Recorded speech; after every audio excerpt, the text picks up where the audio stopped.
Hello, everyone. All, I don't know, 3 people that are probably listening to this. This is Weekly Shonen Podcast. That's right, a rebranding already. We didn't really try, admittedly, with the first episode. It was just a very, spontaneous thing, but now we've actually planned. We have a big list of things to cover. This is going to be a podcast covering the weekly updates of various shonen manga, and maybe seinen, depending if Attack on Titan ever comes off hiatus. Sad face. That's considered shonen, actually.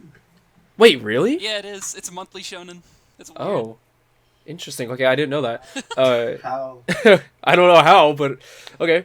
Well, we have a lot of things to cover today. I think the 2 biggest things we want to talk about are Demon Slayer ending, which I'm the only person that finished it that's on this podcast right now. And the other one is the new series Time Paradox Ghostwriter, which will be very interesting. But let's go alphabetical order. I would like to. Oh yeah, introductions. Yes. I am real human being, and if I catch you commenting "uh-oh stinky" on this video, I will personally. On site. Yeah, on site, I will personally flay you alive. I will beat you into a small brown stain. Yeah. No, you know what? No, okay. That's in a self-defense situation. I don't want to get flagged. I'm just gonna say you're gonna die. That's not a threat. Yeah. That's a fact. Everyone's gonna die. It's promise. You're gonna die. It's gonna happen. You're gonna die. So don't do it. Try to live a good life. Try to not just spam uh-oh stinky memes. Story your family. Yeah. Alright. Go home and be a family man. Well, my name is Sloppy Joe. Everyone else just calls me by real name Clayton. I go by Sloppy Joe on the internet. Yeah, this is gonna be cool. Yeah.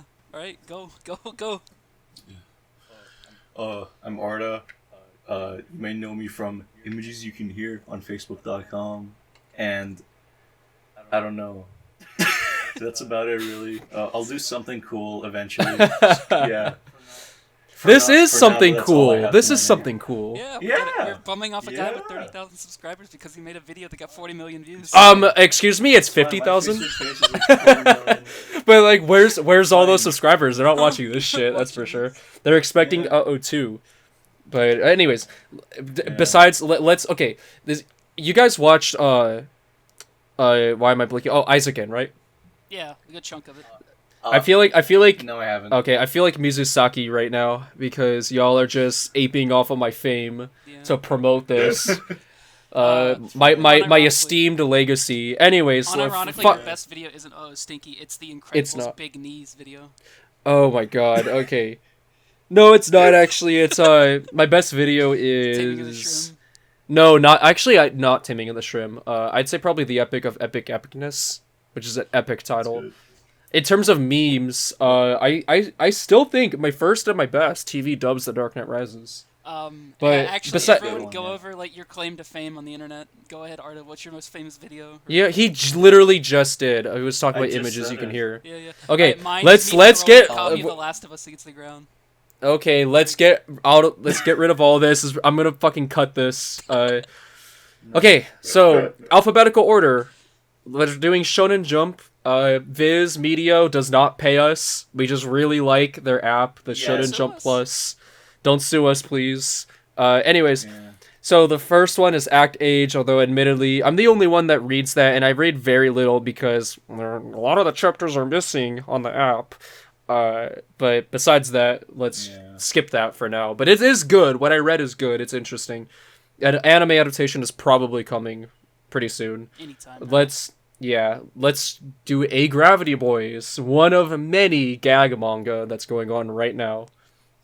Arda, do you want to sum up what A Gravity Boys is about? Okay, so in the distant future, these 4 fucking morons are they end up going to a different planet to survey and search it, and these 4 end up being the last 4 humans alive because while they were traveling in space, the Earth just fucking died. And it's a gag manga about them just living, and I guess the main premise is they need to find women and they need to have sex because they're the only hopes for humanity. So, and oh, sorry, go on. and it's 20 chapters right now. And it's pretty promising. It's just Yeah, let's go over like our initial thoughts on them. Yeah. So continue. Yeah. I thought I'd when it first came out, I was kind of worried it was gonna be like Fujoshi bait, but no, it's a really guy anime. Even though it has a lot of like male nudity, it's definitely something made for like just fucking guys. You know, it's a fucking around type of manga. Yeah, I appreciate A Gravity Boy's tone because it does convey that feeling of just like bros hanging out. I think actually it has some pretty good designs and arts. Surprisingly the art's good really art good. for how like gaggy this manga is. Yeah. I do think that the last few chapters have been kind of losing me. First of all, let's just get this out of the way.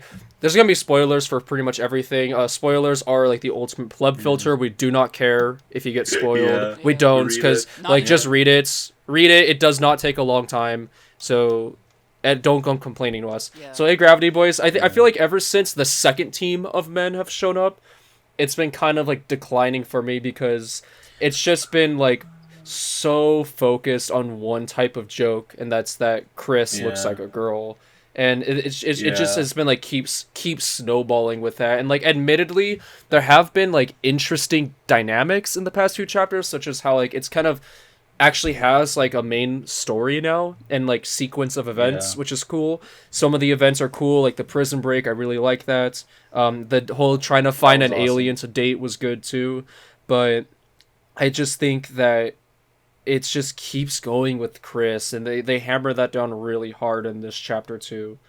Oh wait, Sloppy Joe, have you've read this, right? I'm sorry, I completely skipped over No, you. no, I haven't. I've Oh, okay, I never guess- mind then. Fuck yeah, you. ignore me. That's fine. Okay. Um, But yeah, that's just what I Uh, think. I've liked the newer stuff. I think it focuses a bit too much on Chris, but I've liked it for the most part. Except for this week's chapter, honestly, I thought this week's chapter just really lost me, and I didn't really find much interesting about it. But I did like the other ones, like them breaking out of prison one day away from getting released. I thought that was really good. Now they're warning criminals. I like the gag about them getting catfished. Like Bob. Yeah, that was like, good. fucking I'm stuck, interested in seeing selling where his that. kidney.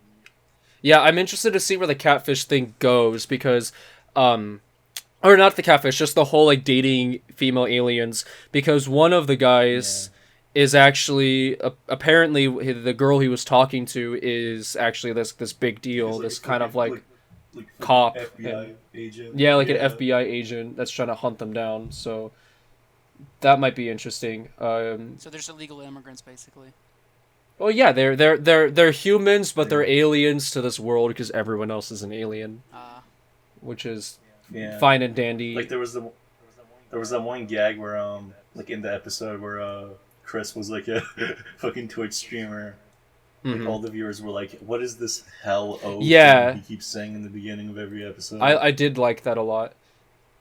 Yeah, I feel like there's not that much to really talk about with A Gravity Boys.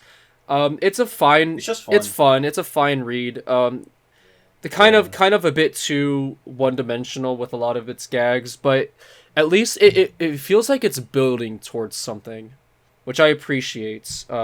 There's a lot of different ways that this series can go, and the art's actually really good, I think, especially for the type of manga it is.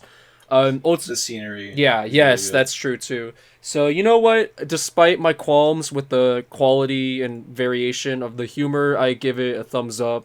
I think it's worth reading. Yeah. It's fun, yeah. Yeah, it's worth it.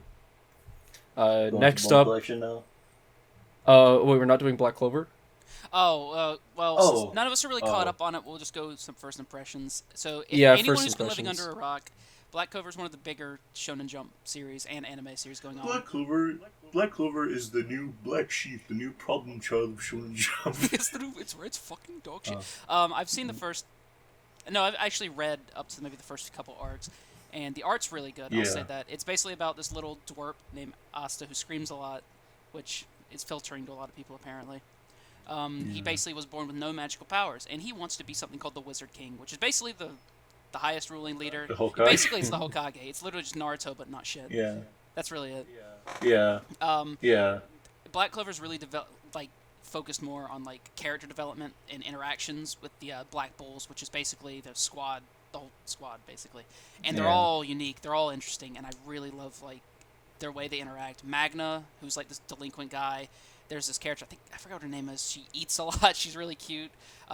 There's a chick who basically is the most powerful magic user of them all, but she doesn't know how to control her magic. So she like shit talks because she's royalty, and then it's like revealed, oh yeah, you can't do jack shit without help, and it's really funny. So it's still going strong from what I hear, and the author's been having a lot of Shonen Jump issues like somebody nosebleeds, save passing that man. out. Please. Somebody take a break, dude. Seriously, your series is good. It's not going to get canceled. Yuki Tabata is probably just actually doing backflips because Shonen Jump going on hiatuses all the time because of coronavirus. Because he has a reason to get some rest. So. I don't know much about Black Clover. I do like the premise of it. It's like the whole, non-magic guy in a magic world, which is very similar to a series we'll get to later that we all enjoy. Yeah. But I know this is a super shitty and unfair way to get into this series, but my only experience with it is I was at a convention, an anime convention, and I was in my hotel, and it was Saturday night, and Toonami was on, and it was some random episode, dubbed, of course, because it's Toonami, and I just thought it was, like, really annoying and confusing, and... Yeah, Toonami dubs just sound all the same nowadays. Yeah. Well, Toonami doesn't actually dub them. It's they just air. Yeah, but it's it's like Funimation, whatever. Funimation. Worst company. I do agree. I think dubs. There's a kind of weird consensus that everyone says like dubs have gotten better, which in a technical sense I suppose they have, but that makes them a lot less interesting. Yeah, I love those old shitty like I'm watching Trigun at the moment. Trigun's dub is like I like Trigun's dub a lot actually. It's kind of like you can see the technical like issues with it, but it's very it's fun. Well, because they have soul. They feel like that's like a ragtag group of people usually. Yeah, like they just and joke I mean around because if you guys haven't seen the old Berserk dub, there's a whole blooper reel. That's really I love funny. that. It's so yeah. The Berserk dub is great, but I actually know some of the really old head translators for dubs. The Les and Mary Claypool. I love them to death. I go to conventions with them. I support them every time I can. They do God's work because they did the Ghost in the Shell movie. They did Castle of Cagliostro back in the day. I believe they did some work on Cowboy Bebop as well. Just a lot of like the really good early big anime in the States. Like a lot of the popularity I think really stems from the way that those dubs were handled, and like they had character of their own usually, and I think like a really underrated dub studio is, I believe they're called Manga Entertainment. They're UK based actually, and they usually have really shitty American accents. I think one of their best ones is Cyber City Odo 808, which is a fantastic OVA. It's keep forgetting his name, but it's the guy that did Ninja Scroll, which is one of my favorite movies ever. But it's by Ninja Scroll? Yeah, Ninja Scroll guy. I'm sorry, I keep forgetting your name. But there's this amazing line, which first of all, a lot of the cast in that dub are Dark Souls voice actors because they're UK. Oh, that's cool. Yeah, and so the one character, he's like a femboy, and he's actually voiced by Solaire's voice actor. And there's a part where they have to like track down this vampire, and he gets on like his like vehicle, and he says something like, "You wouldn't know a vampire even if it slithered up your leg and bit you right in the dick," or something like that. And it's so great. You don't get shit like that anymore. Yeah, they censor a lot nowadays, and even in subs. Or in Funimation, I believe it's Funimation or one of them, where they just add like stupid SJW shit. Yeah, one of the newer things. I forgot what the series was. They added coronavirus like jokes into the dub. Did they? Yeah, and that's one of the subs. I don't remember what series it was. It was really recent. I just remember. I think it was like Dragon Maid Cafe or something where they. Yeah, they added a comment about like I don't know, like a girl being like a strong independent woman or something like that. I really don't like. It misses the point of the whole joke. Reasons. It's character who's like dresses scantily because they're dragons. They're out of touch with like modern society, so that's why she dresses like that. Yeah. It's just like, oh, I'm like rebelling against the patriarchy or something like that. You're not. You're a freaking 500-year-old dragon idiot. Yeah. Take. So, anyways, but take the Crunchyroll pill. Take the Crunchyroll pill. It's way better than Funimation. Yeah. It is. Well, okay. Yeah, Yes, but I will say the only caveat for Funimation is the fact that it has paranoia agents. They have the exclusive. They have so many good old. They have the exclusive rights to paranoia agents, and I cannot wait for the Blu-ray of that to come out. It is one of my favorite series. But anyways, yeah, we really don't know shit about Black Clover, so that's why we kind of went on this tangent. We'll talk more about Black Clover when we get to Mashle, maybe. There we go. How about that? Yeah. So let's just skip to Bone Collection, which Sloppy, you tried getting into it, right? I literally, like a few minutes before this started, I was like, I'm gonna skim through the first chapter a little bit, see what's going. I can't stand its art style. It's way too rounded, way too cutesy. I don't know. Maybe the writing didn't seem up there. It's very millennial-esque at times. Like. Oh yeah, absolutely. Well, okay, so I feel like a hypocrite because, I you could say the same thing about Chainsaw Man, but I just think it's way too horny. It's not horny in like an endearing way like Chainsaw Man is. Chainsaw Man's where we'll get to more of that a little later. Yeah, we'll get to that pretty soon. But I think Chainsaw Man's thing is there's a deep meaning to the fact that Denji's like so disconnected from all these people that his horniness is like way. Yeah, and then you have kids in Bone Collection where they're just like, "Oh, come with us after school. We invited a bunch of F cup girls, haha." F cup girls. Oh, don't look at my boobs. And it's just like, oh my god, I touched her thigh. And it's just annoying. I think Bone Collection relies way too heavily on just doing what Bleach did in its like early stages, which is like really fresh in our minds because we're reading Bleach right now. Yes. Stay tuned for next week's episode. Yeah, we got a lot to say. Yeah, I think that's what really is really holding it back. But the few things it does have for itself is I think really good. I think the concept of every bone in the body having a different ability and different function is a good idea. And I like that they're kind of clever with it. Like at first I was like, okay, this like the one in her like chest is like a sword, and this one in her thighs is like a gun. But then like in the newest chapter, I do want to get to that. That was good. One of her ribs is just a Nintendo Switch. Yeah. And it just makes a copy of the girl. Yeah, that was I really. Functions. Yeah. Okay. So. Yeah, Yeah, so going off, like, I want to, like, actually say my thoughts. I think Bone Collection, so it could have a little something. The first two chapters, I really, really did not like it. I just thought it was super generic, because I am, obviously reading Bleach right now, and I just keep kind of comparing it to Bleach. But I will say this newest chapter did kind of make me appreciate it a bit more. If they can go wacky and really unique like what was happening here with the Switch, it's actually funny because he's controlling this basically clone of her with this Switch made of bones, and she's coaching him through it, and she says like, come on, this follows the same format as Smash Ultimate. Don't you know how to play Smash Ultimate? I was not expecting that. Noob. Don't you know how to play Smash Bros? Yeah, I mean, it still feels very like millennial focused, which like fine, if this is gonna be the millennial Bleach, sure. Yeah.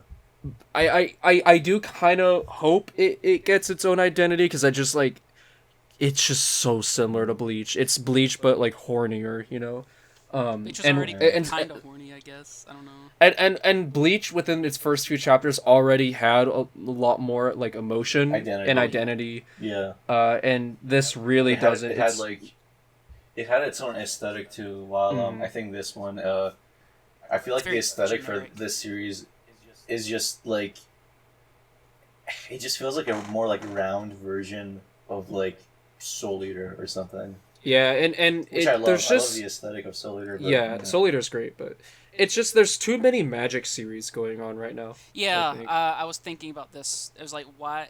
I feel like we don't have a lot of like sci-fi or anything because we have like what A Gravity Boys. A Gravity Boys, Dr. Stone. Sci-fi. Well, it's Ghostwriter. yeah, mixed. No, Dr. Stone is like Yeah, definitely yeah, sci-fi. You're right. And I It's guess that's Ghostwriter, and that's pretty much it, I think. Yeah, I think a strong sci-fi series Dr. other than Stone, like A Gravity Boys would be really good. Yeah, I think so. Dr. Stone isn't sci-fi. It's sci-fi. You know, it has a lot more science than fiction in it. Yeah. It's a different side of sci-fi. I mean, yeah, but then there's the Byakuya spin-off, which I mean, yeah, maybe one it's day. like full-on sci-fi. Yeah, yeah, definitely, that'd be fun. But yeah, I guess that kind of sums it up for Bone Collection. Mid. Yeah. Mid. I mean, it is very new. Oh, There's wait. only like what 3 chapters. So.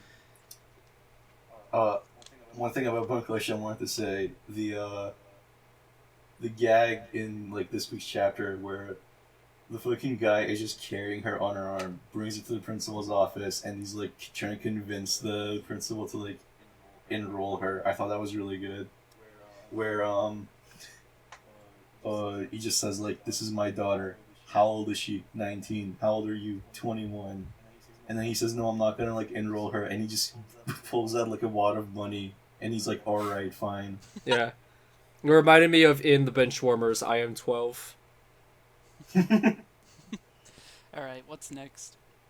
Chainsaw Man is next. Yeah. Okay. So I'll go off. Chainsaw Man is first. yeah, okay. So you go and say your thing, and then I'll kind of say my. I was just gonna say Chainsaw Man, like to kind of sum things up. How can we sum this up? Okay, so there's this young man, read just Chainsaw Man. read Chainsaw Man. Yeah, okay, I and know read we Fire Punch too. well, okay, so If you're watching this shit ass Turn it off. podcast, and No, you're finish like, it. Finish it. Give us the view. Give us your money. I don't even know what Yeah. this is monetized. if you're watching this shit and you've made it this far, the one thing I want you to do, read Chainsaw Man. yes, I fucking promise you'll have a good time with it. and Chainsaw Man is also getting its first volume localized, which on I'm my very birthday. excited On my about. birthday as well. Nice. October 6th. Yep, mark your Pick it up in calendars. stores. Buy it. So I Chainsaw got my- Man is basically about this young man named Denji, and he has this kind of pet dog devil thing called Pochita, I believe. Yeah. And Pochita. yeah, and what happens is Pochita has like an ability that involves chainsaws, and eventually they kind of fuse. Pochita becomes Denji's heart, and so when he needs to, he can pull on a string and turn into just a bunch of chainsaws, and he joins this girl that he has this huge crush on, and basically is just contracted to kill devils with other. Agency. Yeah. Yeah, it's an agency made of people that also have like bonds with devils, and they're kind of building up to this giant, really dangerous devil called the is it Gun Devil or Bullet Devil? Gun Devil. Yeah, the Gun Devil. Gun. Yeah. The idea is that in this world, a devil is as powerful as its name implies. So basically, a gun devil is pretty strong. You think a gun is pretty strong, right? And then there's the Chainsaw Devil. Or if you say like Spoon Devil or something, a spoon would be like considered very weak or something. Yeah, there aren't that many people in the world that have like a fear of spoons, so like a spoon devil wouldn't be that bad. We had an idea. We'll talk about this in a little bit. Yeah. I'll go ahead and say mine. I'm not caught up on Chainsaw Man. I have been catching up these past few days. I'm on chapter 40 right now, and Jesus Christ, is this like I read all of Fire Punch. I've read Fire Punch by the same guy. Phenomenal. I series. still need to do that. Oh my God, is Chainsaw Man so far starting to blow it out of the water? I think just these characters are so endearing. I've already like fallen in love with the character of Aki. I love him. He is absolutely my favorite right now. I thought I would hate him at the beginning. Yeah, you made a good point earlier about Chainsaw Man kind of feeling like a Tarantino movie. Yeah. You want to elaborate on that? They will literally go off on chapters, like during the chapter, you'll get flashbacks, just people like, they'll just end up in a bar or whatever, they'll just talk. They'll just talk. Talking, They'll just be human, and that's the more endearing parts. There's some like weird dissociation going on with this world where like the background doesn't feel real at the same time as all these characters. The art style is kind of like scratchy and just like I guess how you could say like undefined. Yeah, and maybe, then it gets to the action, fits the tone. and then the action is so hyper detailed. The action's really good, and there's like some parts, especially in like the newer chapters, where the art style works so well to just give you a sense of like horror of like what the fuck is going on. Yeah, honestly, it's really jarring that this is a Shonen Jump series, honestly. It is so graphic and dark. I think it is definitely one of the most nihilistic series I've ever read. It's very much so, like, pun intended, devil may care about pretty much everything. It does not care if a character dies. It will do it. There's a lot of characters, and there's very creative ways that people are axed off. And this current arc has been... It started out as scary. Fucking insane. Yeah. It's some of the strangest shit I've seen in a shonen ever is in this current arc. That being said, I do think it's kind of been dragging a bit ever since... again, we don't care about spoilers. Spoiler alerts. Please read Chainsaw Man, okay? Read it. So, I promise you. You will regret if you don't read it now when the anime comes out and it becomes the next big thing. Will not release on schedule. So anyways, though, I think ever since they went to hell, this arc has been kind of dragging. Which, like, the introduction to hell was great. That was fucking terrifying. It was insane, yeah. But this current villain, ever since this villain has, like, manifested, it hasn't been dragging on for too long, but it's just... And I don't want to fault it too much, because it is wrapping up, it seems like, with this new chapter. Which I think is an excellent chapter. You want to give some more thoughts on it, since you're caught up? This chapter, some of my favorite like chapters in manga are just the ones where it's just like 20 something pages of nothing but two characters beating the shit out of each other, and that's what this recent chapter is. And it's actually Denji like using his brain for once and trying to like get clever with how he fights, which is a thing they've been building up. Oh yeah, like, yeah. They've been doing that since the sword, the katana sword devil. Like a few arcs ago, there was a like last arc actually, there was a bit where they were trying to tell Denji that, hey, you could probably use like the chains on your chainsaw to like grapple around like a certain superhero that we won't name because of copyright. And Denji being like the fucking idiot that he is, he said okay, so he used them like reins and he like rode the shark devil into battle. Yo, it's awesome. That's another thing about Chainsaw Man. The humor is incredible. I think the humor is good. I think there's a lot of soul to it. It has a it helps with how nihilistic this series is, and so then like while it can have this really gonzo humor, it makes it not feel like just really edgy and boring. It's very lively throughout, and it fits. Like earlier there was a whole thing about one of the major characters getting killed off, and then they try to avenge that character by finding the guy that did it and holding a tournament where they kicked him in the nuts repeatedly, and whoever got the loudest scream got to keep whatever was left of his nuts. I think that's still my favorite. I think that's still my favorite gag out of the entire series. And it's great because like you mentioned in this fight, I really wanted to bring it up, how it's kind of like been just tying together everything that Denji has learned throughout this series, and he's actually using his brain. He's using enemy blood to heal himself, which he had done previously in the Eternity arc. He's using the chain, which he did in the Reze arc, which is probably still my favorite arc, I think, which is the one that Sloppy Joe is on. Reze's the best. Yeah, I mean, I guess we'll go with that. And then the cars also, which was done earlier in this arc, is weaponized cars. He's been really growing, and it's so awesome to see how dynamic his fighting style has become. And now he's fucking lighting himself on fire and throwing his chain out that's also on fire. Ghostwriter, just pretty much, yeah. Because the idea of the series is devils are afraid of like devil hunters who have a few nuts and bolts like loose out of their head. The idea of Denji, which is the idea understandable. of Denji is he basically grew up without a father at a very young age, and he grew up homeless. He was under the Yakuza's quote unquote care. He was basically doing jobs for them. He never went to school.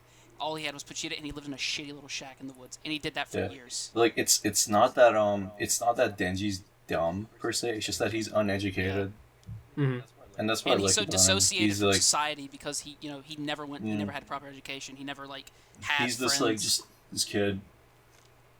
I think my favorite moment from Chainsaw Man will always be in the first chapter, and it's just him laying down about to sleep with Pochita, and he just tells Pochita I want to have a dream where I'm sitting there with a girl and I'm playing video games and we're eating bread with jam put all over it, which is that's not a luxurious meal at all, but to him that's for him that's fucking peak life. Yeah. And so he says that life. and he just says pretty great dream, don't you think? And then when they get attacked, he just says I just want to have a nice dream, but you couldn't even fucking let me have that much. If you're gonna get in our way, then die, basically. I love that scene. Because compared to other characters, his dreams and ideals are very small and minor. And I remember during a fight, he says, "Let's have a dream battle. If my dream loses, your dream is clearly better than mine." It usually takes a few chapters for this series to have that moment for me. With One Piece, it was the walk to Arlong Park. But for Chainsaw Man, it was just the first chapter. It was just that scene. It's an excellent first chapter. This is the series. And rereading these first few chapters, because I've read it before, I did some rereads. I noticed a lot of smaller details, because I know something with Pochita comes up in the Hell arc, I've heard. And they mention that in the hotel arc, where the Eternity Devil says, "Oh, your chainsaws have gotten weaker since the last time." And I saw that, and I'm like, "Oh my god, this guy's been teasing for over a year now." Fujimoto knows. He knows. Yep. It's fantastic. I could talk about this series for an hour. Oh yeah, we won't, because we got way more episodes we can talk about. Yeah, and actually the next thing on our list is probably the biggest thing that we should talk about this entire episode. Yeah, and it is the end of Demon Slayer, which is just crazy that I'm even saying that already. Oh, yeah. It's only been about 4 years, I think. Yeah, because I think it's currently the big cash cow for Shonen Jump. The new ones. I thought it would. Yeah, I thought Shonen Jump would regress back to the 2000s and have a moment of I don't remember the author's name, but hey, you get back in the studio. Yeah, that's what happened with Bleach, I hear. I thought. So. Yeah, I thought they would do that, but no, they just kind of let her finish it. Him, her. Yeah, still unknown. It's a girl. I think it's a girl. I don't know though. So the issue with it is a lot of people are like, "Oh, they used gender-neutral pronouns or whatever." It's not really that. It's the fact that this person, the creator of Demon Slayer, has never officially come out with their gender, their identity. Who they are. Yeah. It's the same thing with Death Note. Oh, Death Note's worse. Death Note we barely know, we know less. The Death Note guy isn't even a real person. Yeah, who knows? It could be a team. It could be one person. I have a pretty interesting history with Demon Slayer, because obviously the anime is what really made it blow up. The anime was huge. Oh, it was insanely huge. That's an understatement. And it really exploded around the time, I think, that I got into One Piece, which as I've said before, I was so resistant to One Piece for so long. And I finally get into it, and then Demon Slayer comes, and Demon Slayer is kind of trying to topple One Piece's ratings. It's kind of shitting on One Piece to an extent. Yeah, it created this huge war between the fandoms of Demon Slayer versus One Piece, and I purely hated Demon Slayer just because of that. I thought it just looked... Yeah. It was super popular. I was sick of people talking about it. It just didn't really I got flashbacks to Goblin Slayer, which I wasn't into at all also, just because of the name. It was super surface level shit. Yeah. And eventually I did give Demon Slayer a shot, and I actually really didn't like it for a while. Yeah. For me, it wasn't until the Spider Mountain arc, where I got really won over. But that being said, that is one of my favorite arcs, I think, of any recent manga, and it showed me like, okay, this actually is something special.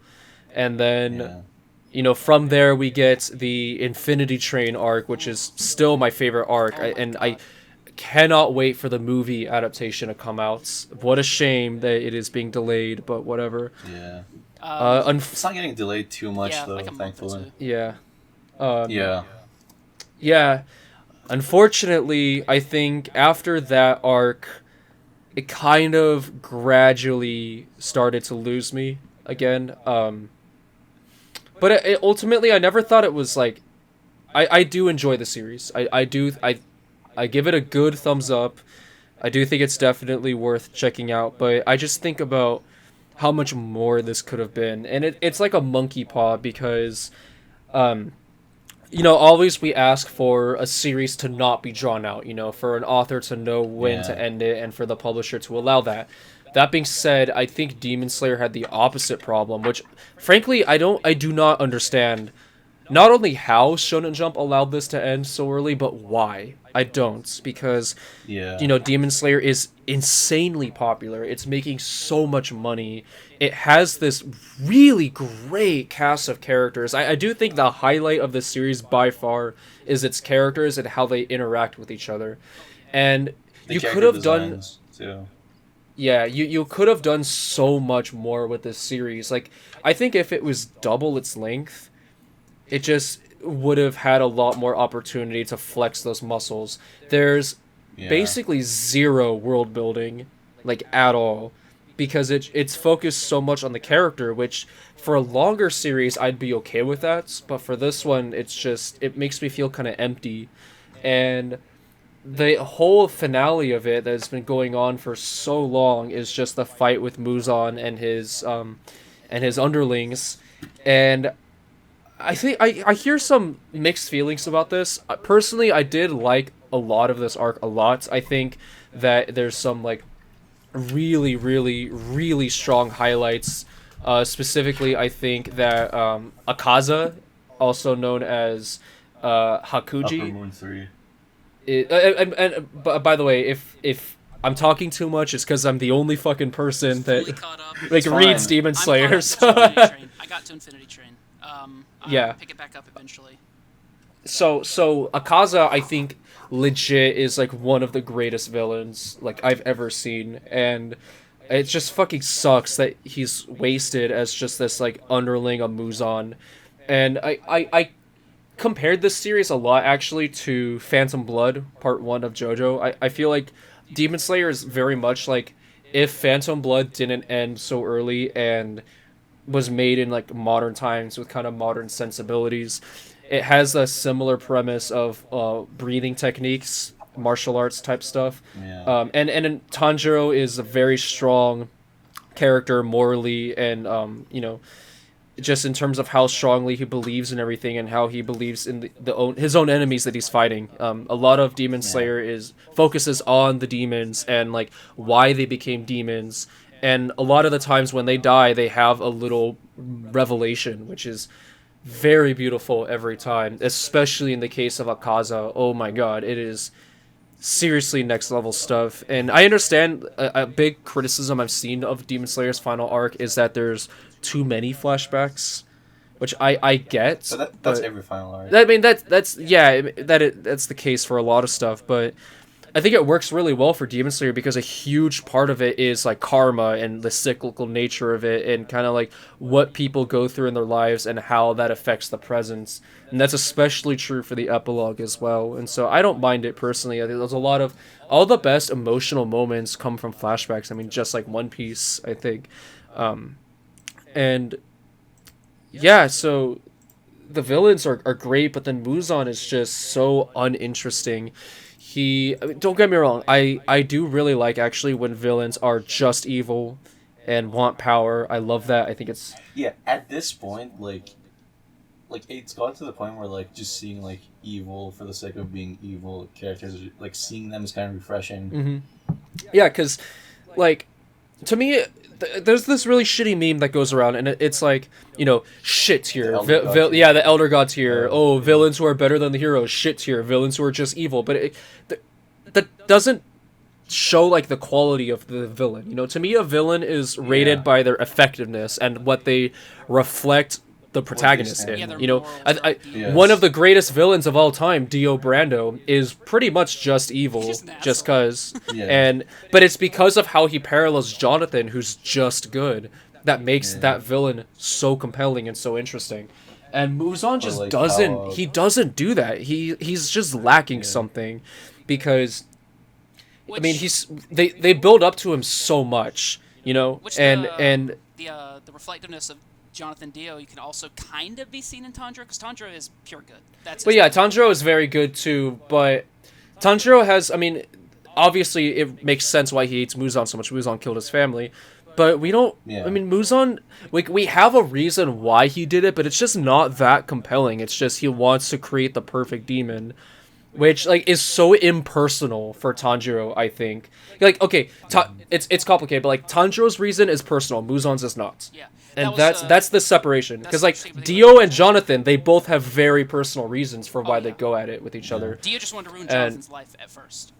Yeah, but Muzan, it doesn't help that he only has one move, and that's this tentacle whip spam, and he just does that over and over and over again, and it just sucks. And so I think the Hashira. The pillars are all great. I love pretty much all of them, but most of them are so wasted in this finale. I keep forgetting their names, so I'm just gonna go by their pillar names. So Love, wasted. Serpent, too little, too late. I actually know this one. Zenitsu, wasted completely. Pretty much for most of the manga. He won the Nezuko, he's a kind of. We'll get to that. We'll see. Yeah. We'll see about that. We'll get to that. There are a few I love, Stone. I think was by far my favorites. That was great. But it's just and then where was Sound Tengen? Where was he? I don't know. He had such a great introduction, and then kind of ended up not really doing much in the series, and it sucks because he has such a great design. Serpent I thought was great, even though he doesn't really do much until the end. His flashbacks showing his backstory I thought was extremely dark and very interesting. Basically what happens is he was the only male born in this family of people within hundreds of years or something, and so all the females lock him in a cage for his life and just stare at him and just praise him, and then but just yeah, very similar to Ganondorf, but they're overfeeding him, and just he the stench of rotten food or something in his cell would drive him crazy. And then eventually he kept hearing things slithering, and it turns out he gets captured when he's a little older and is brought to this giant serpent demon, who turns out this clan of women breed children just so they can feed the babies to her. But she really likes Serpent because he has strange eyes. He has heterochromera, and so she wants to make him live longer. But she's I want you in my image. So they slash his they give him a Joker smile. They slash his mouth really wide, but they don't allow it to heal. They cauterize it. So he just has a really wide mouth permanently. That's why he wears the scarf. Yeah. And that's why. I wanted to say something about the pillars. They've been doing a lot of novels for Demon Slayer that go into the backstory. Oh, really? Of the pillar. Yeah. So they've already did one on Rengoku. A third one's about to come out. I don't know who did the second one. It's going to be about the wind. It's going to be about the wind pillar. Yeah. Oh yeah. So this is similar to Bleach, where a lot of the more important details of characters and interesting plot is in the novels, which I don't think is a good idea, honestly. Yeah, no, because I didn't know about that, and you didn't even know. There's the novels, but there's also the guide and spin-offs, which I read the Gyu one when I got into Demon Slayer, so I've already read that one, but they're also making Rengoku one, but with the same author, and I think that's a cool concept too, just fleshing them out more. actual. But yeah, manga they should be fleshed out. They're great characters, and yeah, it's just they all end up dying anyways. yeah. They most of them just end up dying and dying very, I think, ungratifyingly, especially like Love. Although I think Love and Serpent have a great moment as they're dying where they pledge to each other, like they reveal that they've both kind of liked each other for so long, and they pledge, hey, if we get reincarnated into a better life, let's get married. And then the epilogue happens, which I'll get to later. But yeah, I mean, again, with Demon Slayer, it's just like these characters are great, and we're denied more time with them, and like getting to see them grow a bit more. Like most of them just end up getting axed. I mean, I think the biggest one is Rengoku, which I mean we all know, Rengoku dies. Oh no, Infinity Train spoiled. No. Oh, no, you know. Deep down. Yeah, I mean, you knew. Yeah. He's still my favorite character, I think, and he's just so awesome. And like that's a great moment, but then when you don't like space it out properly and you don't like give that much weight, behind that, it just cheapens all the other deaths, I think. Because it reminded me of how Harry Potter ended, where J.K. Rowling just suddenly got the idea of just killing everyone off in the last book. It's very similar to that. I don't like series where just a lot of the characters end up dying. That's really cheap. It's too little too late, because like a lot of this story is they're not dying, despite everything that's happening, and then suddenly for them all to die, it just feels really lazy. The final arc of One Piece will be interesting because there's already so many characters, and they can afford to kill off a lot of characters near the end of One Piece, and will still be fine because in One Piece they pretty much all fleshed out. I know it's like kind of hypocritical of me to say that just because I'm like just a huge JoJo fan, and JoJo's a series that always ends up killing a lot of the major cast, but I think it's different for that just because it is different. I mean, you have to like those characters have like send-offs and what do you call it? Like every time a JoJo character dies, you see their like spirit ascend to heaven, and that's just awesome, Also, sorry. I think like all the JoJo series combined, like maybe like 30% of the main cast dies. But like with Demon Slayer, it's like everyone except for like 5 characters. Pretty much. Yeah, it's insane. And I mean, you also have to understand, like, JoJo is kind of founded on death because of how Part 1 Phantom Blood ends, which is still, like, so bold for a shonen manga, The hero dies. Yeah, they don't. They don't at all. Like, you think that's going to happen with Demon Slayer, and then they fuck it up, which I could get into with the biggest wasted opportunity I've ever seen. Biggest wasted opportunity ever. It's garbage. So what happens is my Nakama brought me back to life. Yeah. So in the final fight with Muzan, they realize how strong he is. I do like this concept a lot. They realize he's too strong. They cannot stop him. So they just think, let's wait it out. Because they're outside and the sun is going to rise. So the entire fight isn't really, let's kill Muzan. It's, let's, like, stun lock him. Yeah. I don't mind that idea. I think that's a cool idea. I like that a lot. No, it's great. Because, I mean, Muzan is such an ancient evil, And so it's just like... Kind of, and it's so weird. He has like what, 5 hearts and 9 brains or something. Yeah. It's insane, but yeah. So as that's happening, one thing though that's super shitty is like the overuse of poison. I don't know if you know, but a whole thing is like there's multiple plot twists of, oh no, Muzan has this type of poison that was injected in him. Now he also has this type of poison, and one of them is like every half hour he ages, every few minutes or something he ages 50 years or something ridiculous. And then when he realizes that happened, he's like, it's been this long since I had this dosage. Oh no, I've aged 9,000 years. And it's just like, what? Okay. And then it's just so cheap. I don't know. It's just like, oh, my poison. Yeah. Poison saves the day. Yeah, so they do beat him. He goes in a weird baby thing, I know. Yeah, okay, I was gonna say the baby reminded me a lot of the finale of Akira. Yeah. When Tetsuo turns into the giant baby. I'm sure that's a reference. And then he's desperately trying to dig his way underground, and then he ends up fucking dying. However, it turns out he put his evil blood all into Tanjiro, and he finally made the perfect demon that can survive in sunlight. And all the while this is happening, Nezuko is finally cured, and she doesn't do shit. She didn't do anything, like, this entire series after, like, Spider Mountain. She's just been, like, worthless. She has been able to fight. Yeah, and she was just gone for, like, the whole, like, finale of this. Considering and so the series is about her. Exactly. Yeah. And so she comes in to try to save Tanjiro, and Tanjiro starts attacking her, and you think, oh no, was this all for nothing? Then we finally get, like, Muzan backstory, and it's super underwhelming. And it's just so, like, generic, edgy shit. Like, he had multiple heart attacks when he was in the womb. Which is, like, okay. And then he was born without, like, a pulse.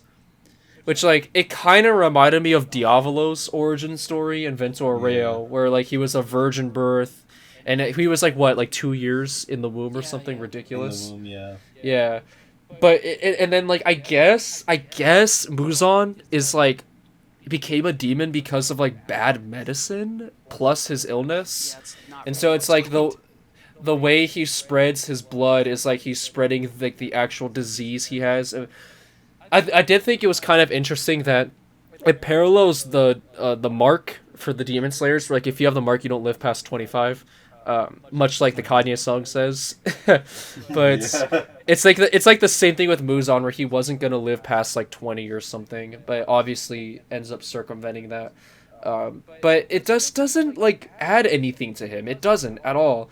And, you know, Tanjiro becomes a demon and then is, like, immediately cured. Yeah, it's like, not even 2 chapters later. It's literally like, yeah, it's like, oh, my friends and family, they care for me. I can fight back with their love. And it's he doesn't kill anyone. He hurts Nezuko, but she's fine. She doesn't turn into a demon or anything. And it's just like, what was the point of this? Because you didn't need that ham-fisted, oh, my friends help me. Because that's literally what this entire finale was, is they're all just ganging up on these demons. You know how fucking better it would have been if Nezuko turned into a human, and then Tanjiro turned her into a demon again.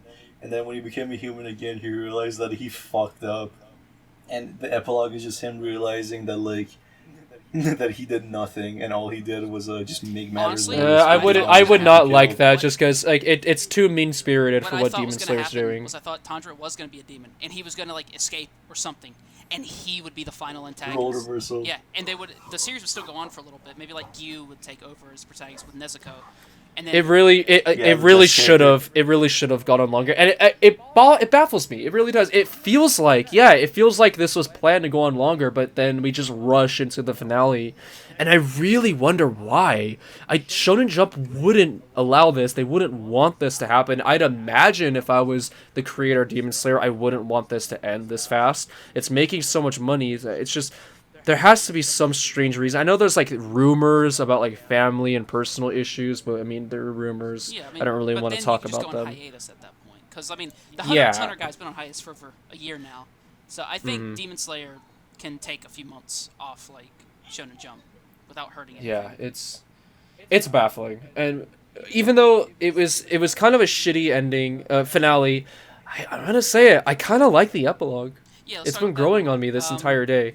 So the second to last chapter. I think the epilogue is a weird turn. Like, yeah, they're like, okay, we're all happy. Basically, we're gonna live together and have our happy lives. But then that chapter cuts to a modern day Tokyo City, and then the chapter ends. Me and that Arthur really were discussing. Calmed me off when I heard about like, that. oh my god, what is going on? They cannot end it here. We're like, what's going on? Yeah. And then the new chapter. I thought what was like, interesting. I don't know, because neither of us have read it, but like just like from what we know, we were like, is it gonna be like a new set of like Demon Slayers in the modern world or something? But then no, it might be, but just, I don't know. That's weird. I have no idea, but I liked it a lot because I thought. Modern day. Yeah, I agree. I did really like the Industrial Revolution type setting, but one thing I want to say with Demon Slayer's epilogue is I felt like it really tied in the themes of Demon Slayer because, like I said, it's very cyclical. You know, like Tanjiro has this ancestor that nearly killed Muzan, and during the finale, Tanjiro gets like relive those memories as if he was like part of them, which is great. And just this whole idea of like reincarnation is so prevalent, and you know it pays off in the epilogue. It's goofy, yeah, but it's sweet. You know, this is the future that Tanjiro, the Pillars, and the rest of the Demon Slayers successfully secured. You know, they fought for it and they earned it. And I thought it was really nice. And it's the final panel of just the portrait of all the surviving cast. That it really hit me there. I was just like, damn, like this is over. And they all died because a lot of them had marks. You know, they couldn't live past 25.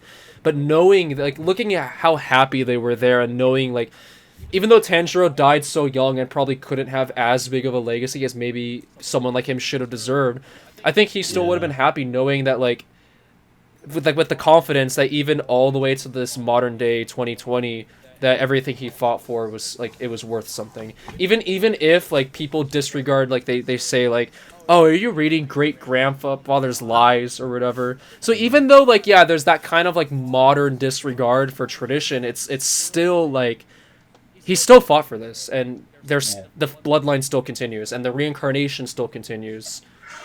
And I appreciated that a lot. Yeah. I actually think that might be a good place to end it. I think that's sums up Demon Slayer. Maybe we'll talk about it more later if we catch up. But... Yeah, I mean, I do think it's worth getting into. Botched potential and finale aside, I thought, you know, two of the greatest arcs, I think, in recent shonen history are in it. Amazing characters, excellent interaction between them, and I think a really fitting epilogue that kind of will tug at your heartstrings while also making you kind of amused and makes the whole thing feel very cohesive and final. Like I'm very happy I got into Demon Slayer, and it's sad to see it go, but you know what? Maybe it's better than it dragging on and losing quality. I don't know. As someone that just hasn't like caught up on Demon Slayer, I'm fine with the ending just because Zenitsu won the Nezuko. Yeah. We don't know that for sure. Ending. Oh, actually, I want to bring up the kind of. It seems like the Tanjiro and the Nezuko like descendants are like hooking up. So it's like, is Demon Slayer pro third cousin relationships? Hell yeah. Okay. I'm not going to address like what our thoughts are on it. I just wanted to address like this is probably what Demon Slayer is saying. But yeah, that's pretty much all I can really say right now about Demon Slayer. Maybe the next few weeks. I'm glad I got into it, you know. Yeah, I mean, I wish I would like to go a little more in depth, but I know, you know, you two haven't gone as far, and I don't want to just like list everything out, you know.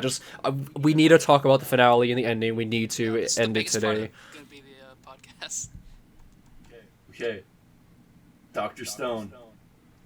Yes, Dr. Stone. I've been waiting for this. Okay, so first of all, I want to say that Dr. Stone, I think, is the best currently going manga. I think it has potential. It has real potential to be the next One Piece. It is a series that I think has just been getting better and better as it goes on. And yeah. Me, Clayton, and Eric all agree that the best things in Shonen Jump right now are Chainsaw Man, Dr. Stone, and One Piece. Absolutely. We all unanimously agree that those are the best it has to offer. And now, if we wanted to go after new series, though, I think we would say, Chainsaw Man, Dr. Stone, and Mashle. Yeah. And what do you call it? As much as I love Chainsaw Man, and it's kind of like my passion project, just chilling that series, I do think that Demon Slayer is like my favorite manga of the 2010s. I love Dr. Stone. Oh, it's hard for me to say what my favorites, because we'll get to my heroes. It's Dr. Stone easy for me still. Dr. Stone. Dr. Stone just has like such a strong premise. It has such great characters. The way that everything is like laid out and the way that the plot has been progressing is just so like sound and consistent.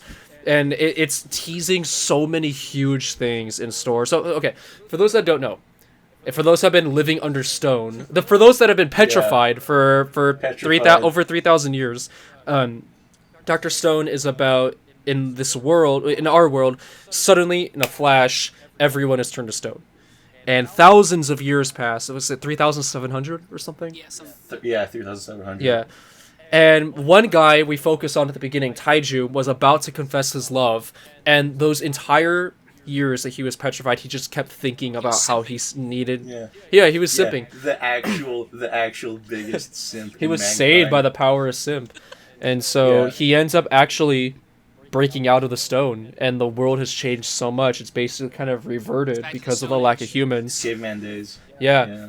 And it turns out his friend Senku, who's a brilliant scientist, he already had come out of the petrification and already has literally like every concept of the 21st century saved in his brain, and he's just determined to restart civilization. And so the entire series is following Senku just researching and developing everything. Like, they invent fidget spinners and cell phones and shit. It's insane with all this Stone Age technology.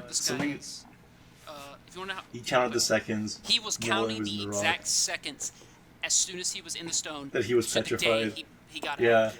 Yeah, and that's how we know how long it's been. Date and the exact time. Yeah, and what I love about like Dr. Stone's like sense of progression with science is that it feels natural, but also it they know what to build at what time. Like, I love that they built a working car and they built weapons before they like made a wheat field and made bread. I love that. Well, yeah, because like a big thing is like Senku needing they're not concerned about food supply until they're concerned about population, traveling, and and traveling, and it makes sense. It's like, and they do like big projects at a time, and each of those big projects is like kind of like a skill tree, and they just eventually like build up to it, and like along the way they build like a ton of other stuff.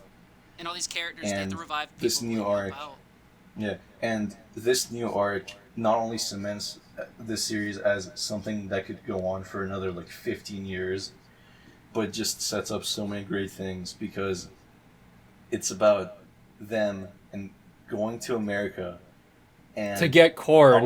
To get corn, And like, as I was reading this like new chapter, I was in the call with these guys, and they heard me just actually like yelling out, "What the fuck?"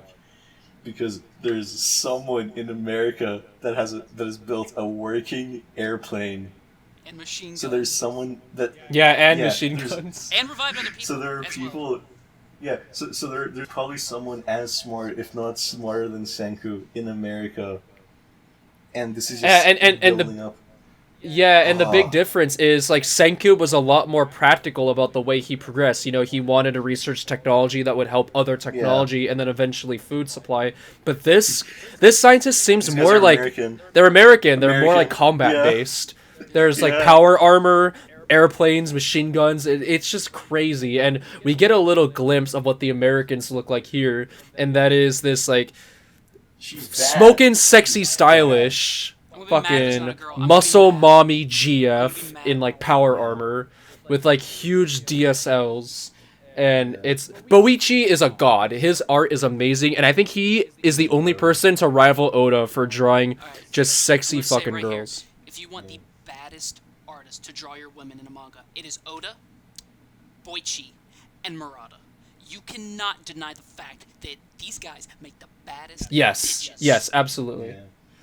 I think Oda is great with, like, you know, the chest. I think Boichi is excellent with the lower areas, and then Murata is the face. He's good with the faces. He's got the face. He's got so the get all three of them together. Like, when you see what's her face, Fubuki, you see like her. Like, oh my god, kind of like, you know. Yeah. Oh my god, it's insane. You see like her kind of belly button outline. One Punch Man is technically Jump. We should talk about that when we get caught up. Oh yeah. Oh yeah. I'm not caught up yet, so. I'm enjoying it a lot though. But yeah, okay, enough simping. Dr. Stone is great. There's a lot of great characters, and there's also an excellent spinoff about Senku's father, who you learn more about. Now, I know we're...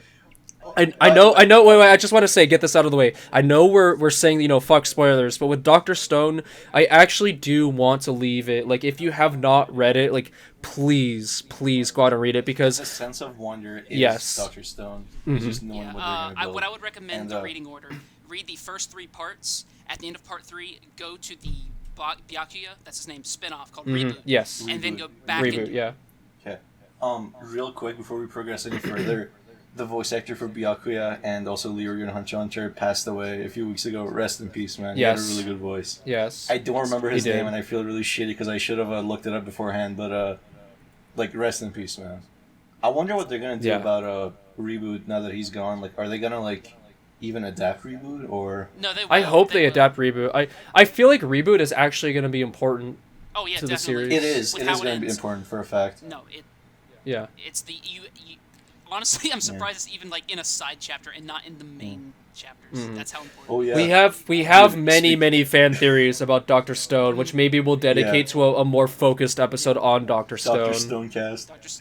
Dude, but one more thing about Reboot. Boichi said that he wanted to do another Reboot series focused on Kohaku and Suika, and it was just going to be about them cooking, and I really hope he does that one day. Oh my god, please. Just a I love dedicated Kohaku. cooking Kohaku's spin-off. such a great character. And She's Yeah.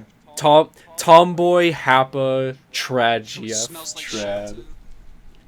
shit, Yeah.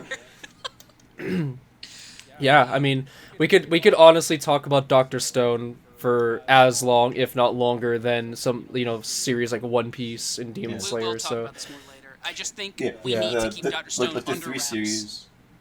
Yeah, like the Yeah. three series I mentioned, like Dr. Stone, One Piece, and Chainsaw Man. We could talk about those like forever. Oh yeah, we This could is just do an entire incredible. I podcast love on those One series. Piece if we wanted. Oh yeah, I mean, Yeah. there are multiple One Piece podcasts out there. I saw one that was recognized by Vince Media called One Piece at a Time, which is a great title. Yeah, we I need to think get- One I have Piece not at a read Time it. is- I mean, watched it, so I don't that's know. like official though, isn't it? Yeah, it's official, and like Yeah. I have not watched it, but I'm sure it's good, and probably Dude, ours will be we a need to lot build worse. we need to build up a sizable audience, and we need to drag like Tekken 101 into an episode about One Piece. Oh my god. I do have an idea for some guest stars, maybe eventually. Me and Arda. Okay, let's not go into that right now. We'll lock that behind our Patreon bonus. How about that? Yeah. I'm not getting any money from this. We're over Yeah. an hour into this episode, and we're like not even halfway through the reading list. Sorry guys. Yeah, I mean, It's I fine. think, yeah, we We can't should. go outside. They're fine. Yeah, they have nothing else to do. That's true. Yeah. Let's just get this out of the way. Guardian of the Witch, it's mid. I don't really like it that much, and I don't really have much I else to like say. the- I like the art style. That's about it. I think the people that they're fighting in this current arc are way cooler than the actual. Yes, cast, I because wish these were the protagonists. Yeah. It's gonna get canceled. 'Cause, okay. That's all you need. Yeah. To know. Because Yeah, it's definitely getting canceled. Yeah. Okay. Yeah. Because think about it. The first rival they fought, he used like bending like metal bending. That's cool. The current person they're fighting right now, he can control gravity. That's cool. The So protagonist, sword. The protagonist has a sword. That's about it.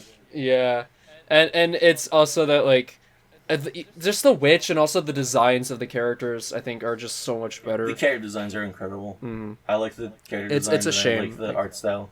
I like the setting, but I don't know. It's just I am not feeling.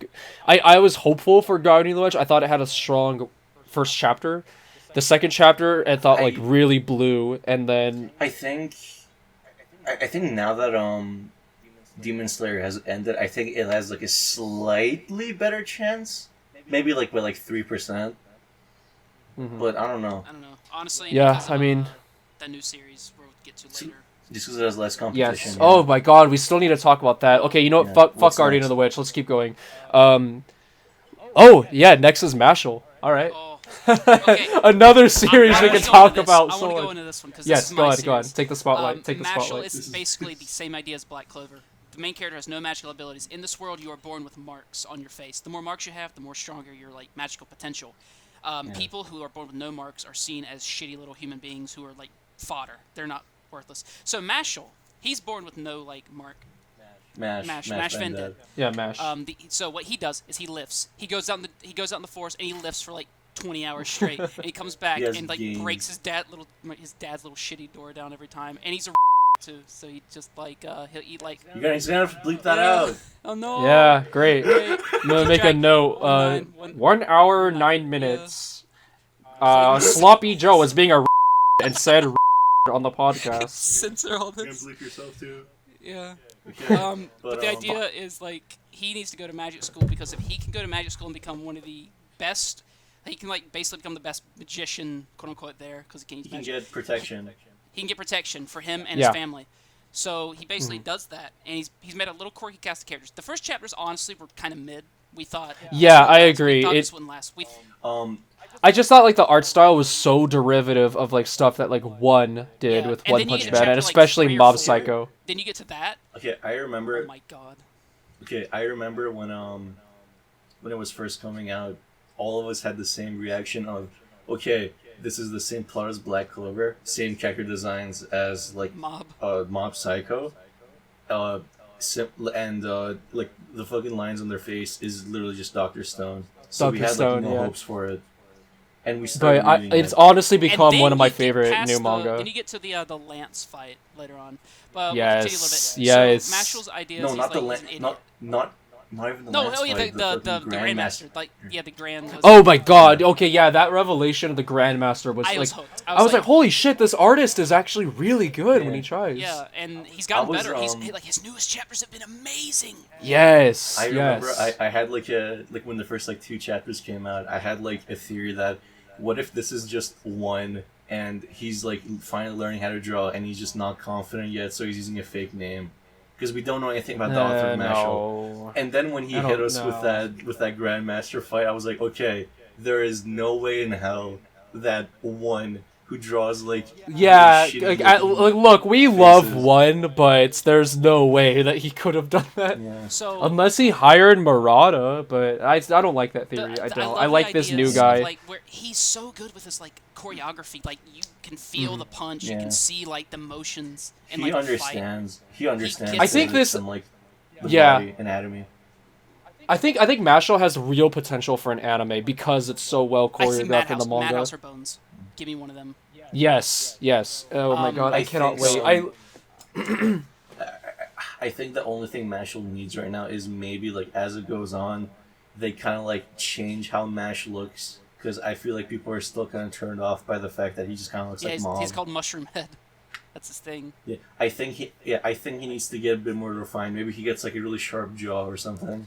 I think he'll get a costume change definitely. I think once this Academy arc is over, Mash probably will get like a more distinct look. It's gonna go beyond the Academy. I think my theories for I guess I'll go over my short little theories right now. Yeah, because the idea is the government is what rules the world. I have a feeling that Mashle is eventually gonna take on the entire government with just his brawn. Yes. And it's oh my god, like the fight. Just read Mashle. I'd seriously say this is my Chainsaw Man compared to like Arta. Yeah. It's crazy. Yeah, it is great, and these last couple chapters are just incredible in terms of the comedy, in terms of the characters. The story is actually progressing at a pretty decent pace, and it's just been the biggest surprise I think in Shonen Jump, besides maybe the next series that we're gonna talk about, which is Mitama Security Spirit Busters. I've read a chunk of it, and it is really good. This is, I think this is definitely like the dark horse right now of Shonen Jump. It's one of those series that like doesn't do well, but also like doesn't do terribly. And you read it, and you I mean, kind of understand Ultimate why. Survivor. Yeah. I mean, it's done well enough to get like color pages. Yeah, and it just hasn't had a cover since it came out. Yeah. I mean, it's how like what happened behind the scenes that like if like a month or two ago it got 2 chapters in 1 issue. Yeah, that was crazy. What kind of I don't know. Was like, he pulling? Maybe he just worked really hard. Yeah, I mean it's I'm gonna be honest, I really wasn't feeling it at first, and I was going around saying like, oh, this sucks, this is the worst Shonen Jump manga ever. But I don't know, just at one point the humor just clicked with me, and even I can go back to those older chapters and find them funny. I think you know what? I think I know my problem. My problem is I was kind of binging it, and I think it's a series you definitely need to take your time with. Because it's the level of stupidity in it is just a bit too much for a sustained amount. It's like Beavis and Butthead. Yeah, you need to have like your like small dose of Mitama Security like once a week. Yeah, it's perfect once a week. It's got a lot of similarities to Gintama, from what I've noticed. Gintama's very, very weekly or like bi-weekly with its jokes. So, And then eventually it will start hitting you with like very hard like backstories and stuff. And me and Arda, I think we were discussing this, that Mitama could become the next Gintama, where it just stays around. It's not really doing too well in the polls, but it's still got a really solid fan base. Well, I was thinking that too, and then this chapter happened though, and I don't think like this week's chapter is like signaling it ending. I think this is literally just it hitting its first real story arc. Maybe. Like how I hope how Gintama has like its own like first story arc, like important story arc at around like episode 70 or something. Yeah. Yeah, I hope you're right, Junno. We have to force Junno. Junno. Yeah, Junno, come on, we gotta force it. It's a great meme, Junno. Yeah. Please, read Mitama, and you're gonna understand what we're talking about, because we probably just sound like idiots. He only loses to spirits. Yeah, we can only really say God, right now, that was so great. I love that so much. The only thing we can really say right now is we'll talk about this more maybe next week when this next chapter comes out, because that's when the real story is gonna start. Mm-hmm. It feels. Also, we were too busy talking about Mitama like getting like story focused this chapter to like that we forgot to mention the other thing. Fucking, I don't get friendly with spirits. What are you doing playing ping pong with them then? That was such a good gag. Yeah, I mean, I know Sloppy Joe mentioned it earlier, but the whole basketball thing. So funny. God, so funny. It's just I think it's like. Huh? What was that thing? The basketball like his thing? master told him. No, he told him like you don't play so and so with spirits. We play basketball with them. I have a feeling that if Mitama does get an anime, I feel like its anime would be like a 12-minute long like episode or something. Yeah. I think it would work really well. Yeah. Because it's mostly It skits. works in small doses. Yeah. I think or a web series. I think a web series would work really good for Mitama.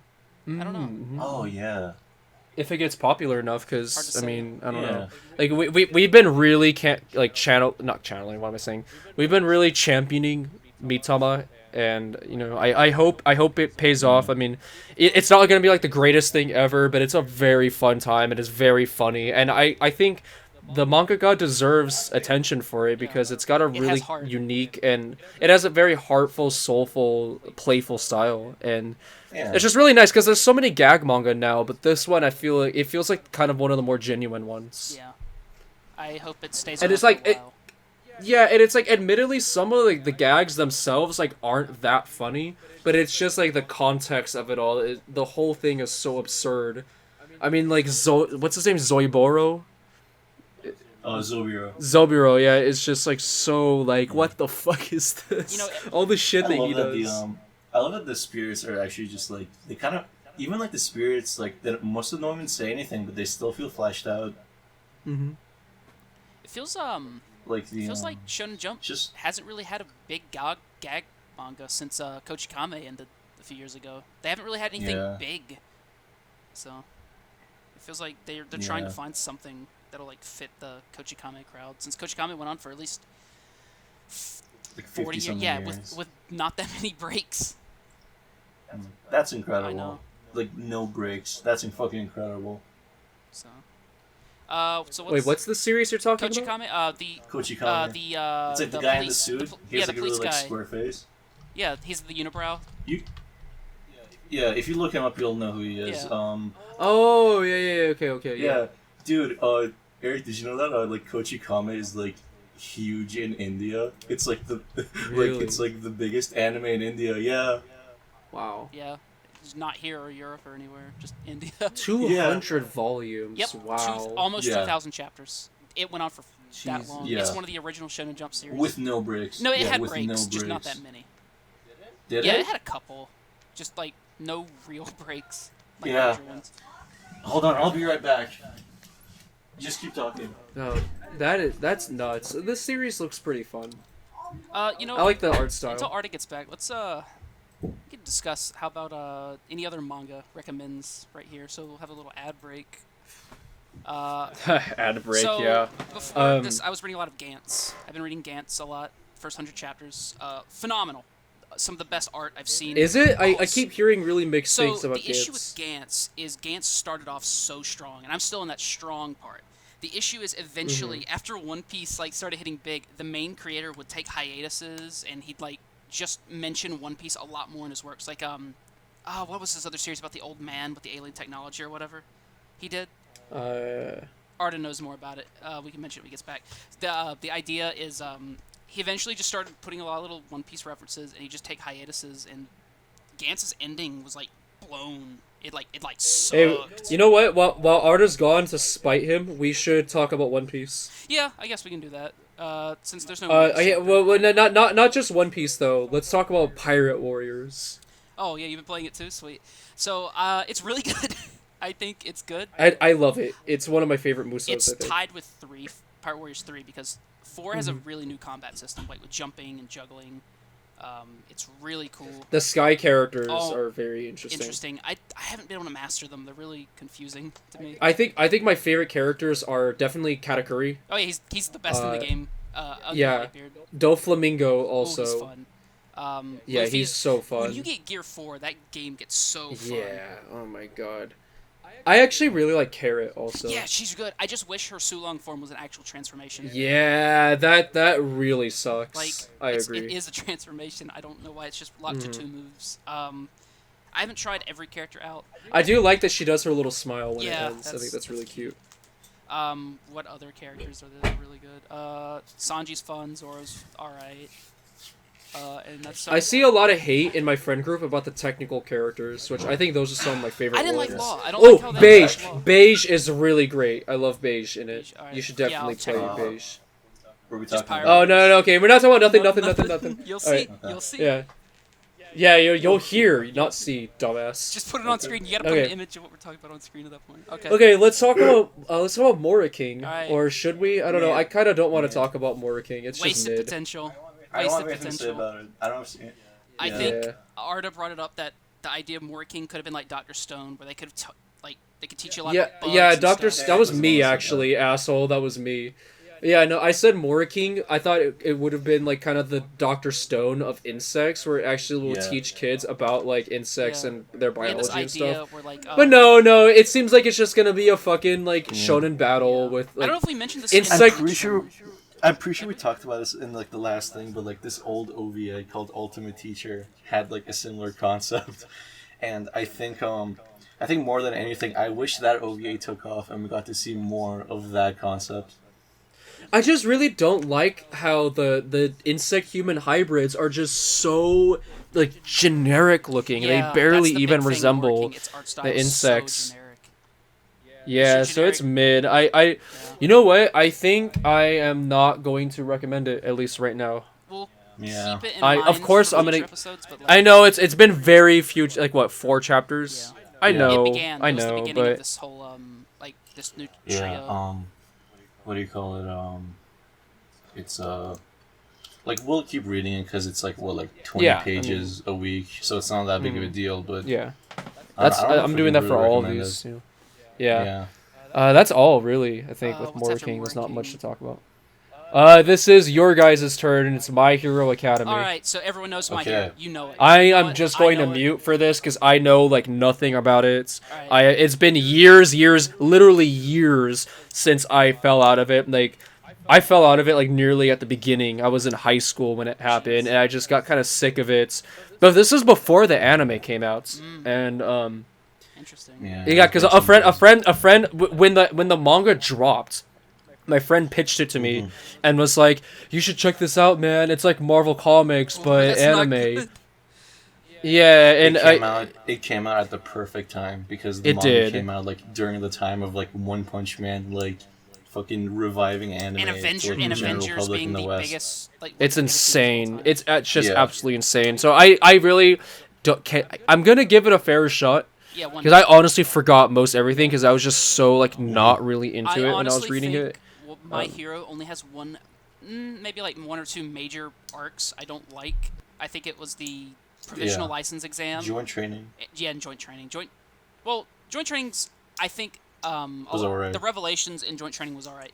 The entire fights and stuff Yeah. in joint training are just so boring and dragged out. But these like last 3 arcs for My Hero have been amazing. Some of the best manga with some of the best Some of the art I have best. seen in years.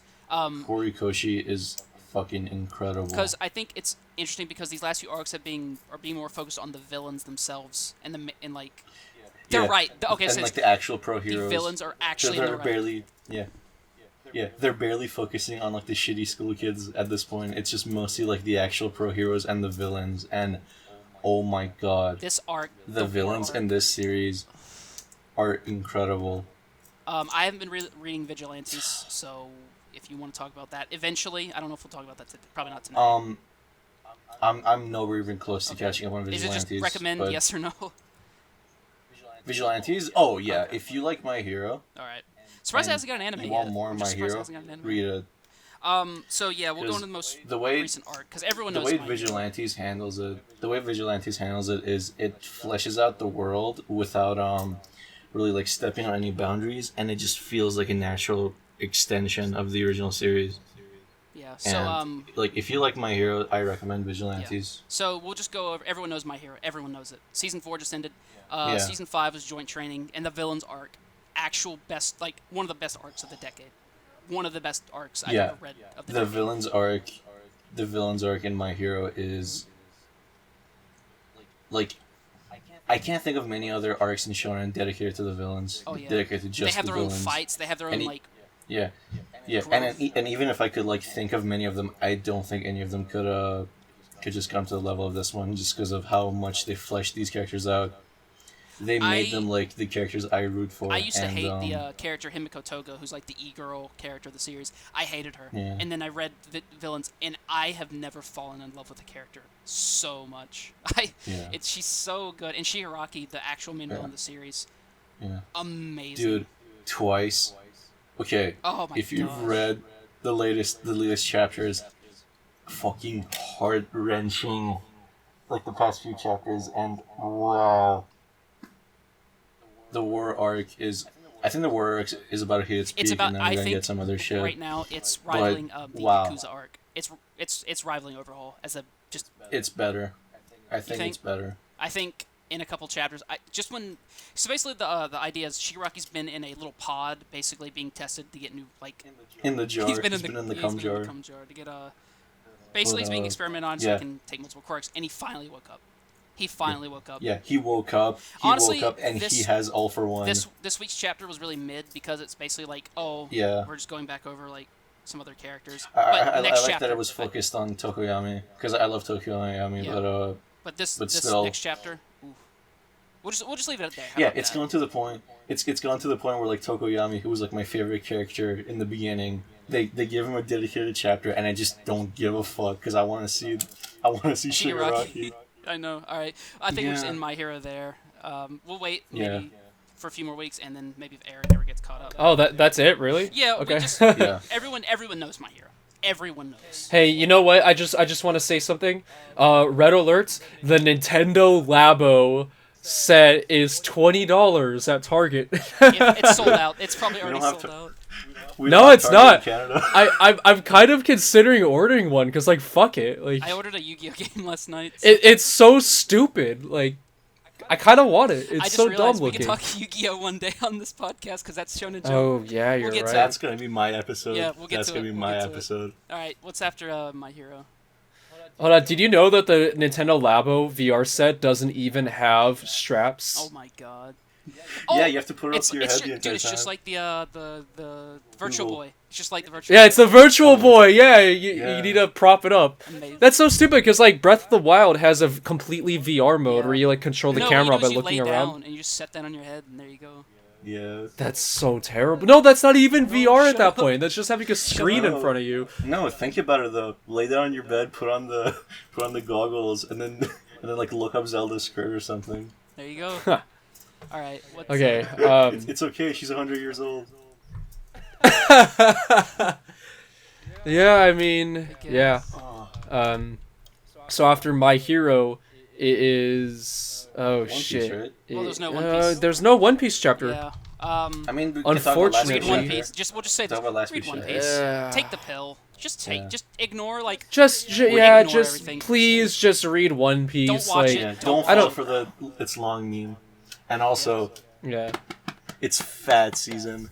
It's Fat Boy season. Ladies, Yeah. ladies, Get you one. you know where to find me. Oh, Jesus You know where Christ. to find me. You know, Arda just revealed on the podcast that he's a very overweight man. They know. I know. They know. I can hear it in my voice. You can tell. It comes with Yeah. the lifestyle. Yeah. I read manga all day. Yeah, they we're doing a know. podcast. What do you expect? Yeah. Hey, okay, I just want the viewers to know I am not I'm not. overweight. I'm not. You have a girlfriend though. It's not Yeah. fair. Okay. All right. Let's get back on topic. Yeah, I don't know. I kind of don't want to talk about One Piece We just because skipped there Jujutsu. hasn't been a new We'll just say chapter. it's about Jujutsu. None of us are reading Wait, it. what? Jujutsu Kaisen. We kind of Oh. skip it. None of us have any experience. By the next time we do this, I will. Me and hopefully Arda will try to start also. reading it. Yeah, because it's good Yeah. apparently. I'll be caught up. by Sorry, next everyone episode. who browses V or A on 4chan. We Yeah. we haven't read it yet. We'll get to it. Trust us. We're gonna be a fucking cult classic on A. So.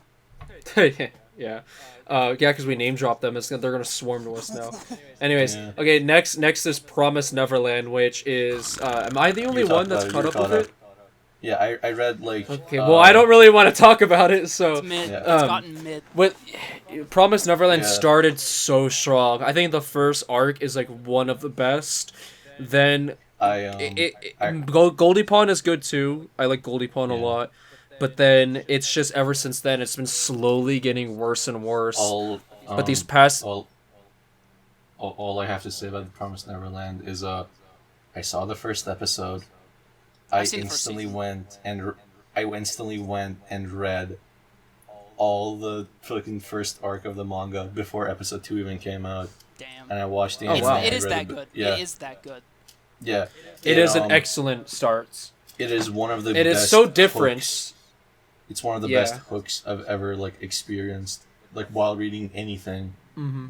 But then unfortunately after that it's just become really generic shit and it's been dragging on for so long. It should have I don't like ended that, so long ago. And From what I've seen of the volume covers and the color pages, it's become kind of like a military series, and I don't like They that. put a lot of spoilers It in the feels weird. covers. Like a major character Yeah. who died very early on is just revealed to have come back. No, it's just I see these and I'm like, I don't know. It feels weird looking at these fucking kids. I know there's a time skip, but they still look like kids, and it's weird seeing them with submachine guns. It's like weird. in Somalian I don't children know. or whatever. yeah, there's a super pointless time skip. It's a super pointless. There's no development of the characters at all. Emma starts off as a good character, but then she never grows, and it's just super annoying. There's no stakes. It's just talk no jutsu bullshit. Where Emma will just cry and be like, "Wah, I want demons and humans to live peacefully," and then thing people I like, know- "Well, I guess I want that The too." thing interesting And that's I know it. the last chapter was they had coronavirus in a chapter. That was it. No, what? No, and there was there's a part and where it'd be she's- graffiti. Yeah, there's a part where they're talking about mankind has had issues in the past, with, whatever. One of them The is biggest, a plague going on, and you see the coronavirus in There's graffiti. Oh, graffiti. I didn't even notice There's Yeah, that. there's graffiti you on the won't wall that notice. says You won't coronavirus. notice. Just look it up later. Well, it's just it should have ended. It really should have. I don't know if it's the mangaka's fault that she just wants to drag it on, or if it's Shonen Jump's fault. I heard, I don't know if this is true, but someone told me the anime is going to try to do its own thing. That might be for the Which- best. I doubt that. For some points. They delayed the anime by a season or two, saw. so I don't think they're gonna do that. I don't know. I don't It see got the delayed point of from them delaying it if they're gonna give it November, October to July, or not July, January. Yeah. January. Yeah. So Well, that's pretty much it for Promised Neverland. It's just what a shame that series. I'll say another thing. Definitely read the first arc though. It is fantastic. another series we did skip was Haikyuu sports series. I seen the first 3 episodes, thought it was good, thought the characters were good. That's all I'm gonna say. You always hear people say I like anime, but the sport doesn't interest me. But it's kind of the other way around for me. I love volleyball. I just never got interested in Haikyuu. Because know, sports series like maybe Slam one day, I Dunks, don't know. basketball was never popular in Japan, and then Slam Dunk came out, and everyone loved basketball. Slam Dunk. Yep. Slam Dunk single-handedly brought basketball to Japan. It was really good, apparently. So, well, I'll Yeah. read it eventually. Yeah. So, Now, the next series, the newest series for Shonen Jump, Time Paradox my Ghostwriter. God. Ghostwriter. What a So chapter. we all just read the first chapter today, and wow. It is It's good. okay. First off, none of us have ever read Bakuman or seen it. We hear it's good. We'll get to it one Yeah. day. Don't. Yeah. I get it. It's a manga about writing manga. Okay, whatever. It doesn't mean it's a Bakuman clone. Whatever. Shut up. On its Okay. own, this is outstanding. Second of all, like a month before they announced that me and Clay were having a discussion about what would you do if you could see into the future, and my answer was just I would plagiarize whatever is popular. Yeah. And then that's and- what's happening. So Yeah, literally, yeah, someone and I stole guess Arta's the- idea. and I- Someone stole yeah. Arta's idea from right yeah, now. and I guess Wow. the author, and I guess like at some point in the future I actually do plagiarize like someone's work, and the fucking author of this series plagiarized me plagiarizing them. That'd be awesome. So, This okay, series if you don't know what this is about, that's going to sound really confusing. Basically, what happens is this guy is an aspiring mangaka who wants to work for Shonen Jump. It's very Like meta. fucking low And a- life, like fucking low life. Yeah, and a lot of this actually is focused on how manga gets accepted into serialization, Yeah. which I loved. I love when things Yeah. are kind of about themselves. And it's told with like very intelligently, very great art, super surprisingly good art for this Yeah. guy. And It's like a and it's movie, just so great. it's Like, impressive. yeah, it's very impressive. I love the scene when he's pitching his manga and the guy's just like, "Oh, this sucks," and then he like breaks it down. It's not subtle and- nuanced. I love that page because I have a lot of like story ideas. I would love to write my own stories, especially like maybe write Gives my you own an idea of what comics, you whatever. should do. Yeah, I would love to do that, and just this one chapter alone, like helped Helps, get my brain working so much better than it did before. Not gonna lie, I actually thought the big thing, because me and Arta have been discussing stuff. Like, we might do together, we might not. We'll reveal the One pitch day. for it one day. Yeah, but Yeah. it'll be a good episode.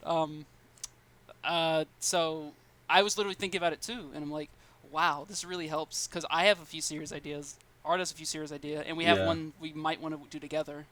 So Yeah. I know Eric has like a few like Yeah. ideas to like Oh, yeah, movies yeah. and shit. He has in the back burner, but yeah.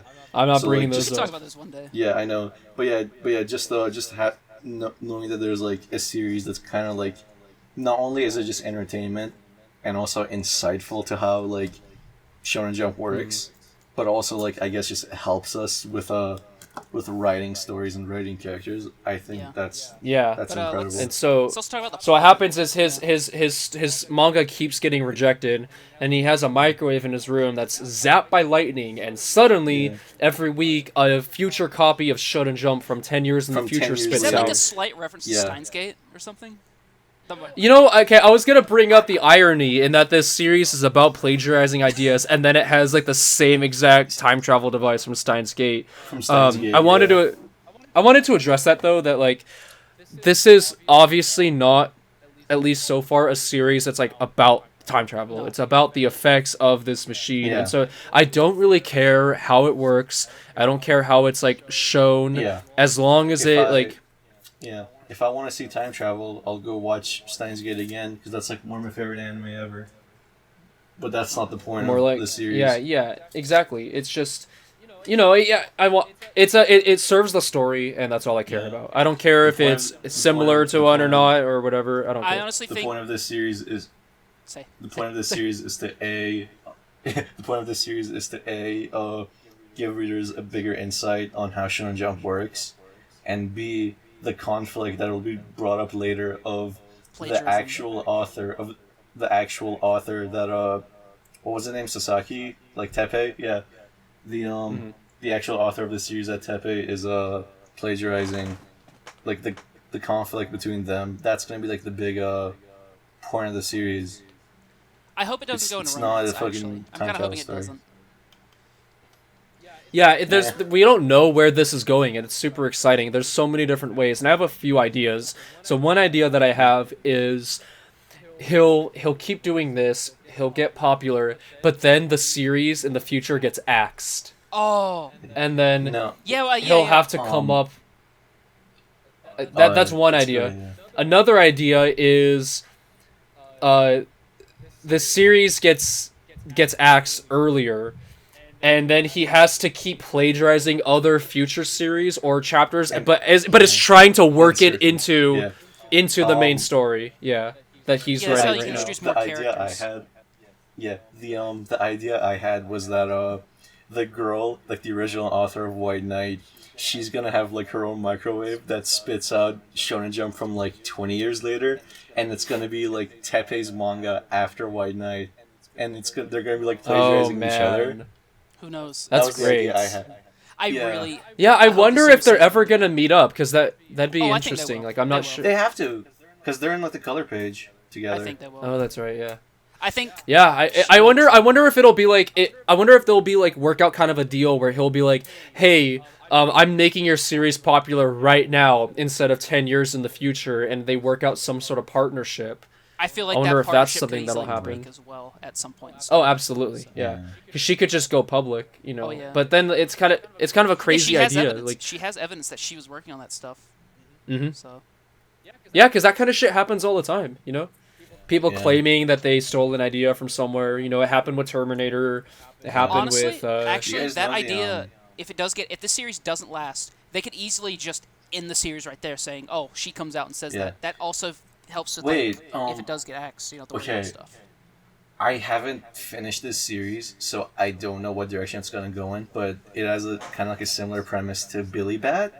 If any of you have read that? Eric, oh yeah. I that's on my list. I want to read it. I mean, I love Urasawa. I fucking love Urasawa. But like the thing with Billy Bat is that like this guy, he works for like Marvel Comics, and he has these like Billy Bat comics, and when he goes to Japan, he finds out that there's a Billy Bat manga, the same character, same whatever. And then when he comes back to like America, he like sees that like there's someone else using his sidekick's name to publish his own Billy Bat comics, and he's like penned as like the father of Billy Bat, and no one knows like that the protagonist did it. So there's like 3 different Billy Bats technically, and what do you call it? They're all like different circumstances. There's like the original, there's like the fake, and then there's like the Japanese one. That's cool. I like that concept. It reminds me of the Dennis the Menace, the American and the British version. Yeah. That's actually incredible to me. Like the fact that those comics were made at the exact same time, different parts of the earth. Yeah, it's insane. I know. Similarly, that brings up like Doom Patrol and X-Men. X-Men came out like a month after Doom Patrol started publishing originally. Yeah. Yeah, it's a very interesting series, and I'm surprised it's a concept that I haven't really seen in a manga, which is pretty surprising. I'm stoked for this. I absolutely love it, and I don't know, maybe there's like a arc in like Bakuman there's or something. Somewhere someone on A is going to post that there's some obscure ass fucking thing that has like a 5.9 on my anime list. Yeah. It doesn't even have an English translation. Yeah, I might just honestly, I'm thinking of just putting all my chips on the table on Time Paradox.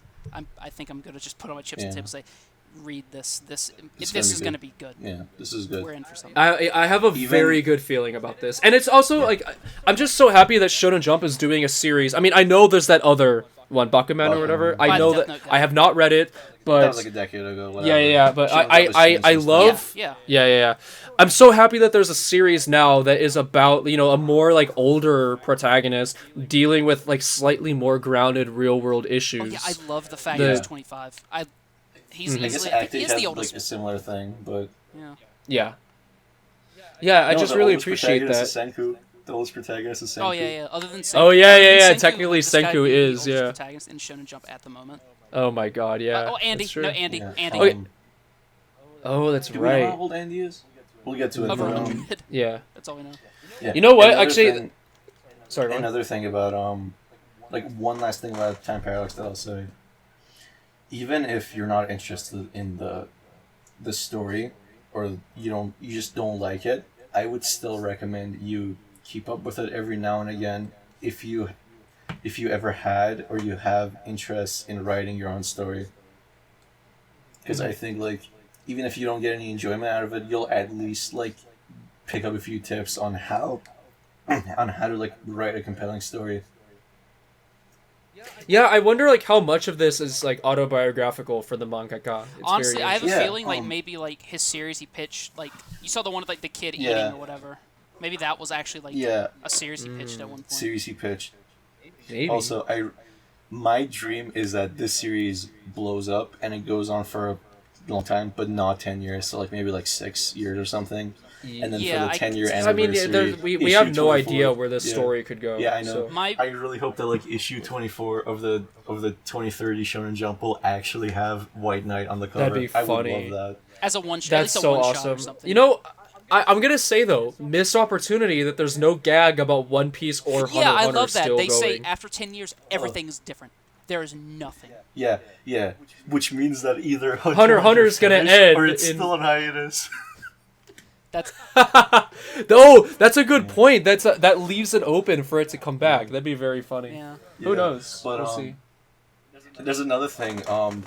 Okay, the cover of like the volume that he has, in the corner, there's a character that like looks somewhat like one of the guys from A Gravity Boys, and he doesn't mention it.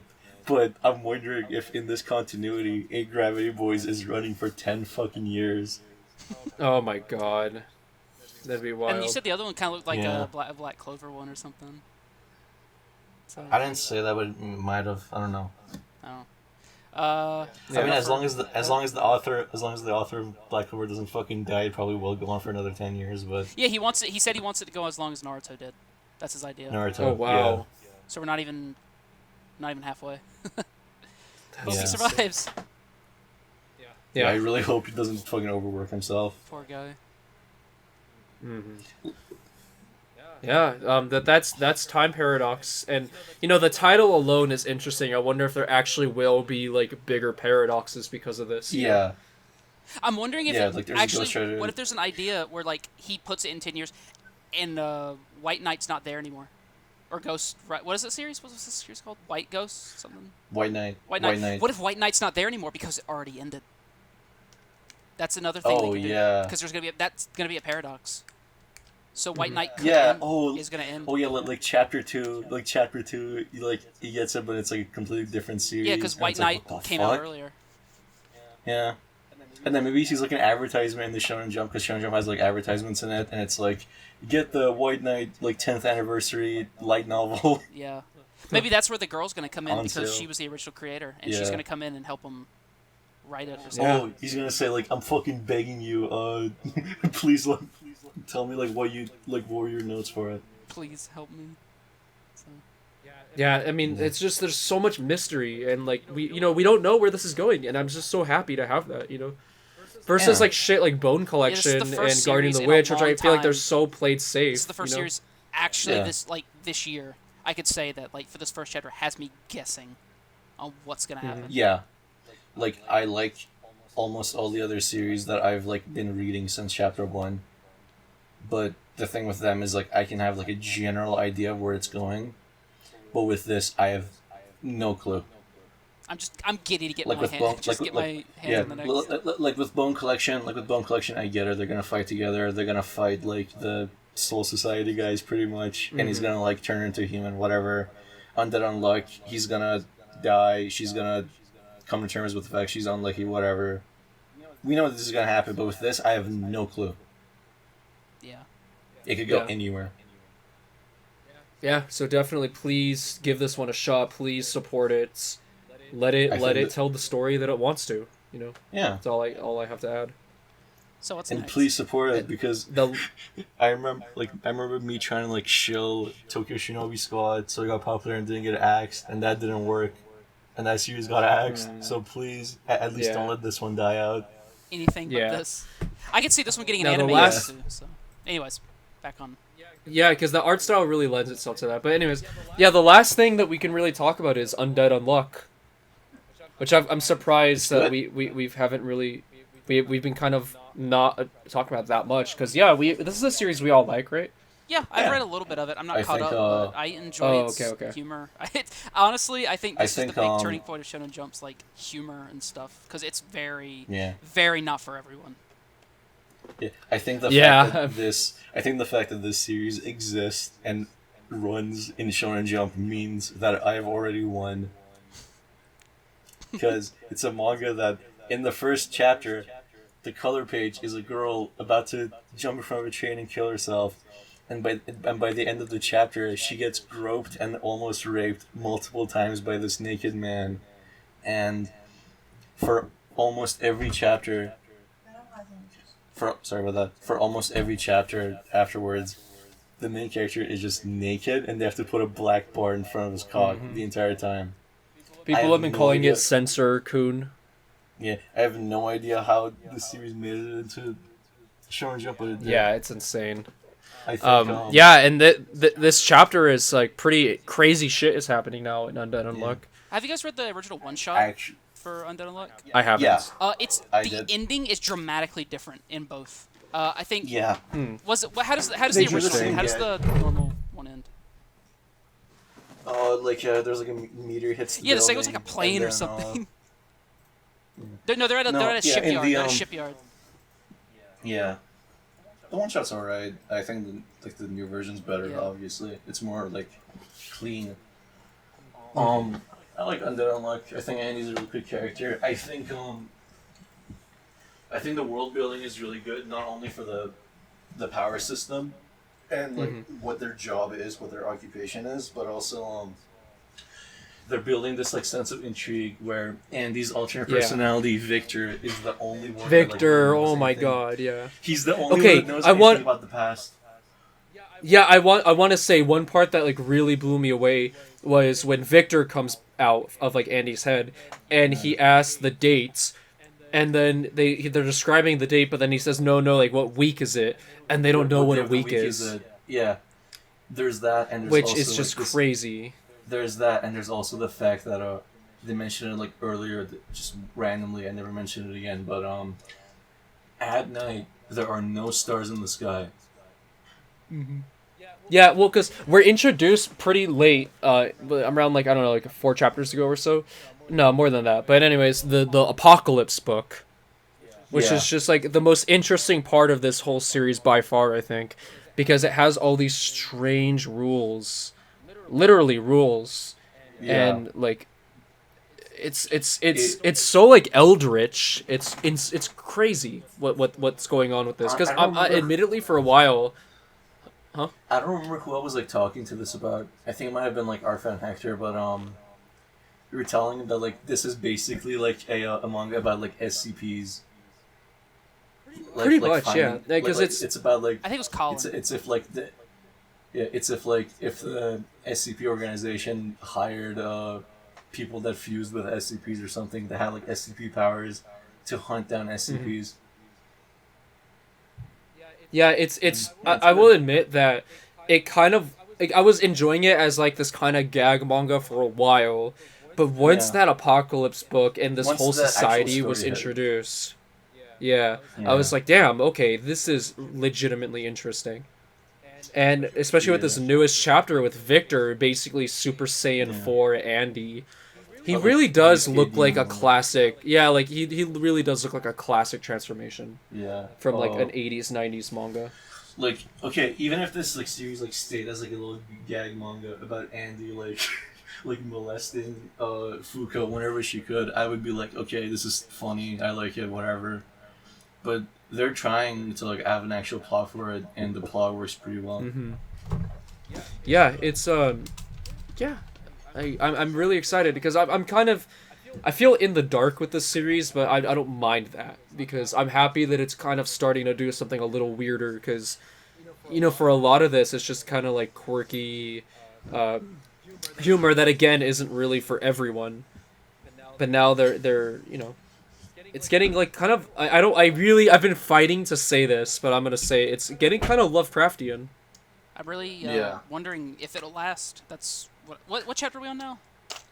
Like 20, I think? 15. 19's the 19's considered like really? The if you're past that, you're safe for a while, right? I guess. Yeah. I'm wondering if it'll do that. Oh, it's 16, yeah. So 3 more weeks and we'll see. I just realized that we're almost at 2 hours. I get the other episodes aren't going to be. Wait, hold on. Yeah, the episodes will be inconsistent, but I completely forgot because it's not technically Shonen Jump. Spy X Family. You guys are gonna be talking about this. Oh my god, yeah. Okay, let's go over this one pretty quickly. If wait, okay, let's just say what it's about first. I think Spy X Family has one of my favorite premises ever, where it's like kind of this Cold War setting, and the spy infiltrates this country, but he needs a cover, so he needs like a family, so he marries this girl who turns out is secretly an assassin, and they adopt this girl who is secretly a psychic, and then they eventually get a dog who can secretly see the future. Yeah. And so it has this amazing dynamic, and then the assassin girl wife, her brother is secret military police. Best girl. Oh yeah, she's incredible. I love her. Yeah. Yor, right? Yeah. I think Yeah. Yor. Yeah, and Lloyd is the dad. Okay, if Chainsaw Man is like a guy manga, Spy Family is a man manga. It has so much heart it is very family oriented. And I love what it says. I love the dynamic between everyone. The art style is like clean and nice. The character designs are all great. It's just such a joy. Yeah. Yeah. There's kind of not much to it, but it is just a very joyful, wholesome read that like I feel good reading it. It's a series that airs or like gets published every other week, and sometimes those chapters are filler. But I don't even mind because even it's a little annoying because the filler chapters can be pretty short, but you know it's quality over quantity. And this new chapter, I thought this new chapter was really funny because we get kind of like we get like a forced parallel to Lloyd, whose codename is Twilight, and this guy calls himself Daybreak, and he's just trying so hard to be the anti-Twilight. He's just this incompetent buffoon, and it's just great. He's like rolling around really dramatically, and then he's he's like trying to like get like a calling card to like to let everyone know that it's Agent Daybreak doing and Twilight is thinking like you're not supposed to fucking do this as a spy. Like and he's like I don't care, I want to be famous. Mm-hmm. I want to show Twilight who's boss. Yeah, it's a very great distinction between like kind of Twilight, who's a more practical, realistic spy, and then Daybreak, who's trying to be like a James Bond type, like celebrity spy. Yeah, it's very entertaining. I hope he comes back. I think he will. He will. I think he will. It's just such a great series that feels like it just keeps building on something. The family dynamic is great. The world is interesting. Again, it's just a great read, and I love it. I highly recommend it. Yeah, it's very soulful, and I think it has a pretty good shot at getting an anime adaptation. And once it does, it'll explode. This has such a universal appeal, I think. Yeah. You may have noticed that we are not talking about We Never Learn, Mission Yokazura Family, and the Hot Springs. We Never Learn. I'm gonna be honest. We Never Learn looks like really shitty. Yeah, I just don't care for slice of life romance. So. Yeah. Yeah. And like another thing, I know like all we've talked about so far is a Shonen Jump, but that's only because of how accessible Shonen Jump is compared to everything else. And yes, we want to do more than Shonen Jump. That's why we kind of like remove the Jump from the podcast when we like kind of like rebrand it, quote unquote.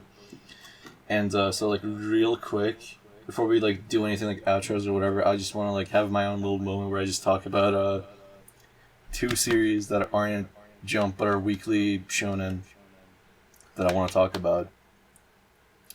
And that first of all is Beastars.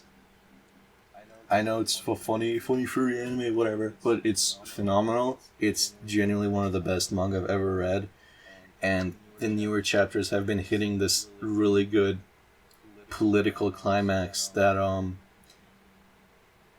you have to experience it for yourself. And I haven't seen the anime. I know Clayton has, so you can like vouch for like if the anime is good amazing. or not. But it uses CG animation. It is a little turning off at first, but when you get into it, it is gorgeous. I would just say, if you want to get to Beastars, try the anime, and if you really like that, hit that manga.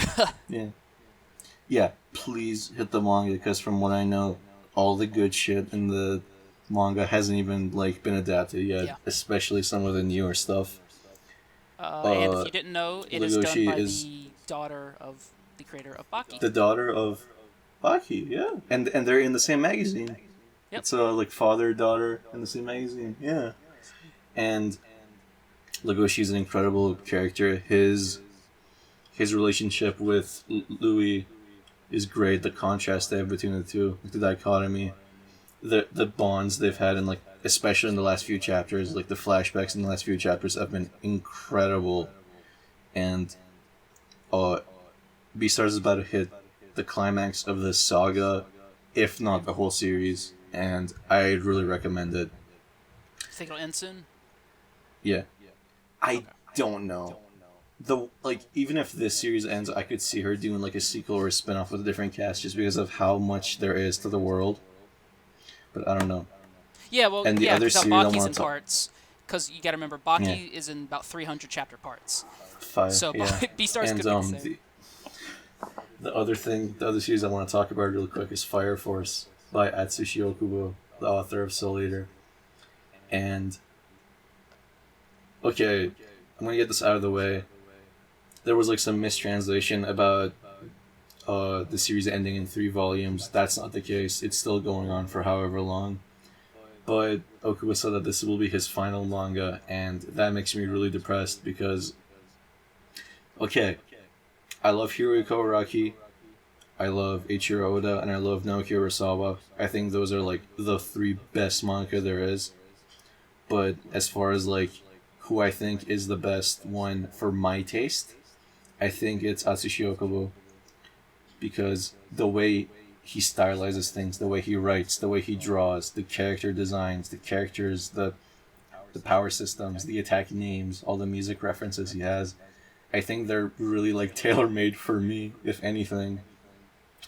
And I know it's going to be really empty without him. And even though I still prefer the kind of like Halloween-esque aesthetic of Soul Eater, I think Fire Force is better in every way. It starts out like generic shonen, whatever, but by the time that where it's at right now, it's a political thriller. It's about like religions and cults and like doomsday cults and like religious like affairs. It's what do you call it? Like really existentialist, and it's just taken such a turn, and it's been something I've been looking forward to every week, and especially some of the newer chapters have been actually fucking incredible, like crazy. The current arc's kind of like lost me because it was kind of like dragging out for a while, but the past few chapters, we got revealed that first of all, Shinra managed to like go back in time. Well, not actually like physically go back in time, but like his mind managed to like look into the past and see what was happening before the world went to shit. And then the next chapter, we see that it's 3 months later. Shinra wakes up. He realizes that somebody's been using his body for the past 3 months. And whoever was doing that dyed his hair white, gave him ear piercings, and got Vulcan, best character by the way, to give him some tattoos. So now I guess while the climax of the story is like slowly building up and the Great War is about to break out, there's a new aspect which is like the mystery of who was in Shinra's body and what the fuck was going on in it. Yeah, and it's like I don't know. That's all I really have to say. I think Fire Force is just phenomenal. I think I don't know if you guys want something that's like a decent length, maybe not as long as like One Piece, because I don't know, you have your reasons, whatever, and you don't want to like blindly get into something that has a few chapters like Mori King or something. If you guys want just like something decent to like watch or read that's a decent length and is still ongoing, I really recommend Beastars and Fire Force. They're phenomenal, and I can't wait to see where they go. Do we have anything interesting? Those are 2 series that I wasn't really all that interested in, honestly. But hearing you talk about them, I'll definitely check them out. I think you might have a bit of a problem getting through the early stages of Fire Force, and you might like it later. But I know you're gonna like Beastars. Oh yeah, definitely. Beastars is like tailor-made to you. You know how it's like such a overdone concept of like making a series that talks about humanity and there's like no humans in the story. It's like supposed to be commentary about humans, but with like robots or like animals or aliens or something. I think this is the best I've ever seen it done. It's basically like human Zootopia. drama starring If Zootopia animals. wasn't like, I don't know. I want to say yeah. I guess you could say that. It's good Zootopia. It's it pretty much covers every genre, and it's like really seamless with how it does it. Like, it starts off as like a mystery slice of life, and then it's like romance. It's like a musical to an extent. Well, not musical, but like theater. Action, tons of action. Action, and now it's like politics. And it has such an incredible cast of characters. Interesting. Well. All right. Yeah. I'll check it out then. Thank you for that. Thank you for your insight. I don't really have any series to talk about though, because I'm literally just been reading these. I played a lot of catch up with Demon Slayer. I mean, I'll check those out though. I don't really have anything else I'm reading. Obviously, Attack on Titan and JoJolion, but we'll talk those when... we're still waiting. I know the guy who translates JoJolion, and unfortunately, it's just the guy with the raws. He hasn't given him the raws yet. The chapter would have been out today. If anyone is watching this, we could have talked about it. Oh well. Yeah, if anyone is watching this on the day of it dropping and is caught up on JoJolion, here's a fucking first time scoop for you. The chapter for this month is a bit delayed, but it'll come soon. So. Extra fucking scoop. You heard it here first, folks. Yeah, the chapter is coming for JoJolion. I think, honestly, it is coming. It's not. Araki is not taking a Rona break. It is happening. We just have to wait, unfortunately. I think it would be great to do a JoJo episode, just eventually. Oh yeah, of course, because we all love JoJo. I don't like the... Wait, are we all caught up? Almost. So close. So close. Just a few chapters. Okay. Clayton's like 20 chapters behind. Okay. He'll catch up. Okay, cool. Yeah, I will. Cool. All right, yeah, that's all I have really to say. Yeah. This is a longest episode, but it's our inaugural episode of the. It's the true episode 1. Yeah. I think like future. No, you know what the Bleachcast was? It was the one-off. Yeah. It was the one-off. Now this is the actual series. Future episodes aren't going to be this long because we spent a lot of time like discussing like the premise and like our general thoughts on the series. Well, like later on, it's just going to be about the chapters themselves. Well, now we're just making this episode longer. Yeah. I guess before the end, anything you guys want to shill? Yeah. Okay. I am still playing the 25th Ward, the sequel to the Silver Case. I think it's like $4 right now on Fanatical. You do need to play Silver Case first. I cannot recommend those games though because they're like some of those filtering games ever. Yeah. But you know what? No, I do have something to show. Deadly Premonition Origin. I believe the last day to get it is today, the 17th, which if I get lazy and don't edit this episode and it comes out tomorrow, then like you're shit out of luck. Yeah. Please buy Deadly Premonition. It is a fantastic game, and I'm not just saying that just because I have connections with the cast and crew of it. I totally have on Facebook. So. It's a great series. I mean, it's going to be a great series when the sequel comes out because the sequel's going to be great. Oh yeah, I already have it pre-ordered. I got a physical copy on the way whenever it comes out. Yeah. My shill is I want to shill a really underrated channel called Mr. Goatee. The idea of like idea of like people who do like English covers of anime music, right? Like how a lot of them are just really they don't have the spirit. They suck. I think Mr. Goatee, we thought he would suck. We were literally just looking up Dr. Stone's first ending. Because this guy, he basically wears a fedora, he has sunglasses, and he's a little chubby. He's got a bit of a neck beard. Yeah. Not really a neck beard, like a goatee. And we thought, this is going to be bad. And then we didn't expect much. This guy is one of the genuine coolest guys I've ever seen on the internet. His voice is just... Oh. He has like 2,000 subscribers, but he's like genuinely one of the most talented people I've seen on all of YouTube. And basically, the idea he sang the first Dr. Stone opening, right?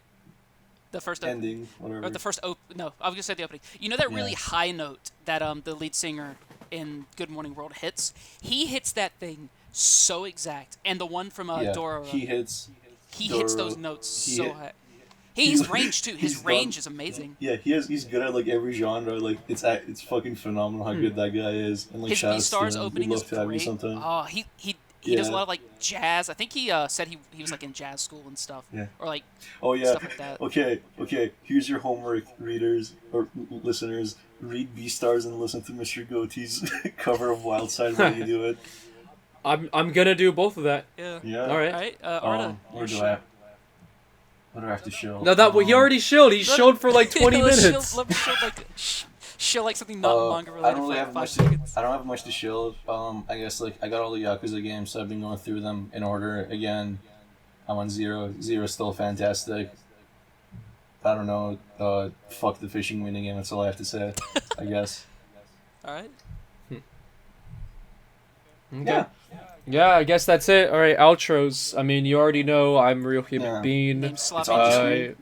Yeah, it's there. Yeah, Yeah.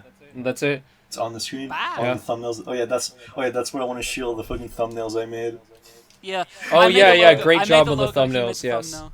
So, all right. Yeah. I mean, the Bleach one was like ironically Yeah, this shitty, one- but this actually looks Yeah. really Kinda good. Thank better. you. Actually put I don't effort know. into it. Yeah. All right. Yeah. Catch you Yeah. guys later. See you next week. Yeah. See All ya. right, I am gonna fucking play some video and eat, cause holy shit, 2 hours of manga. Fuck this. All right, bye.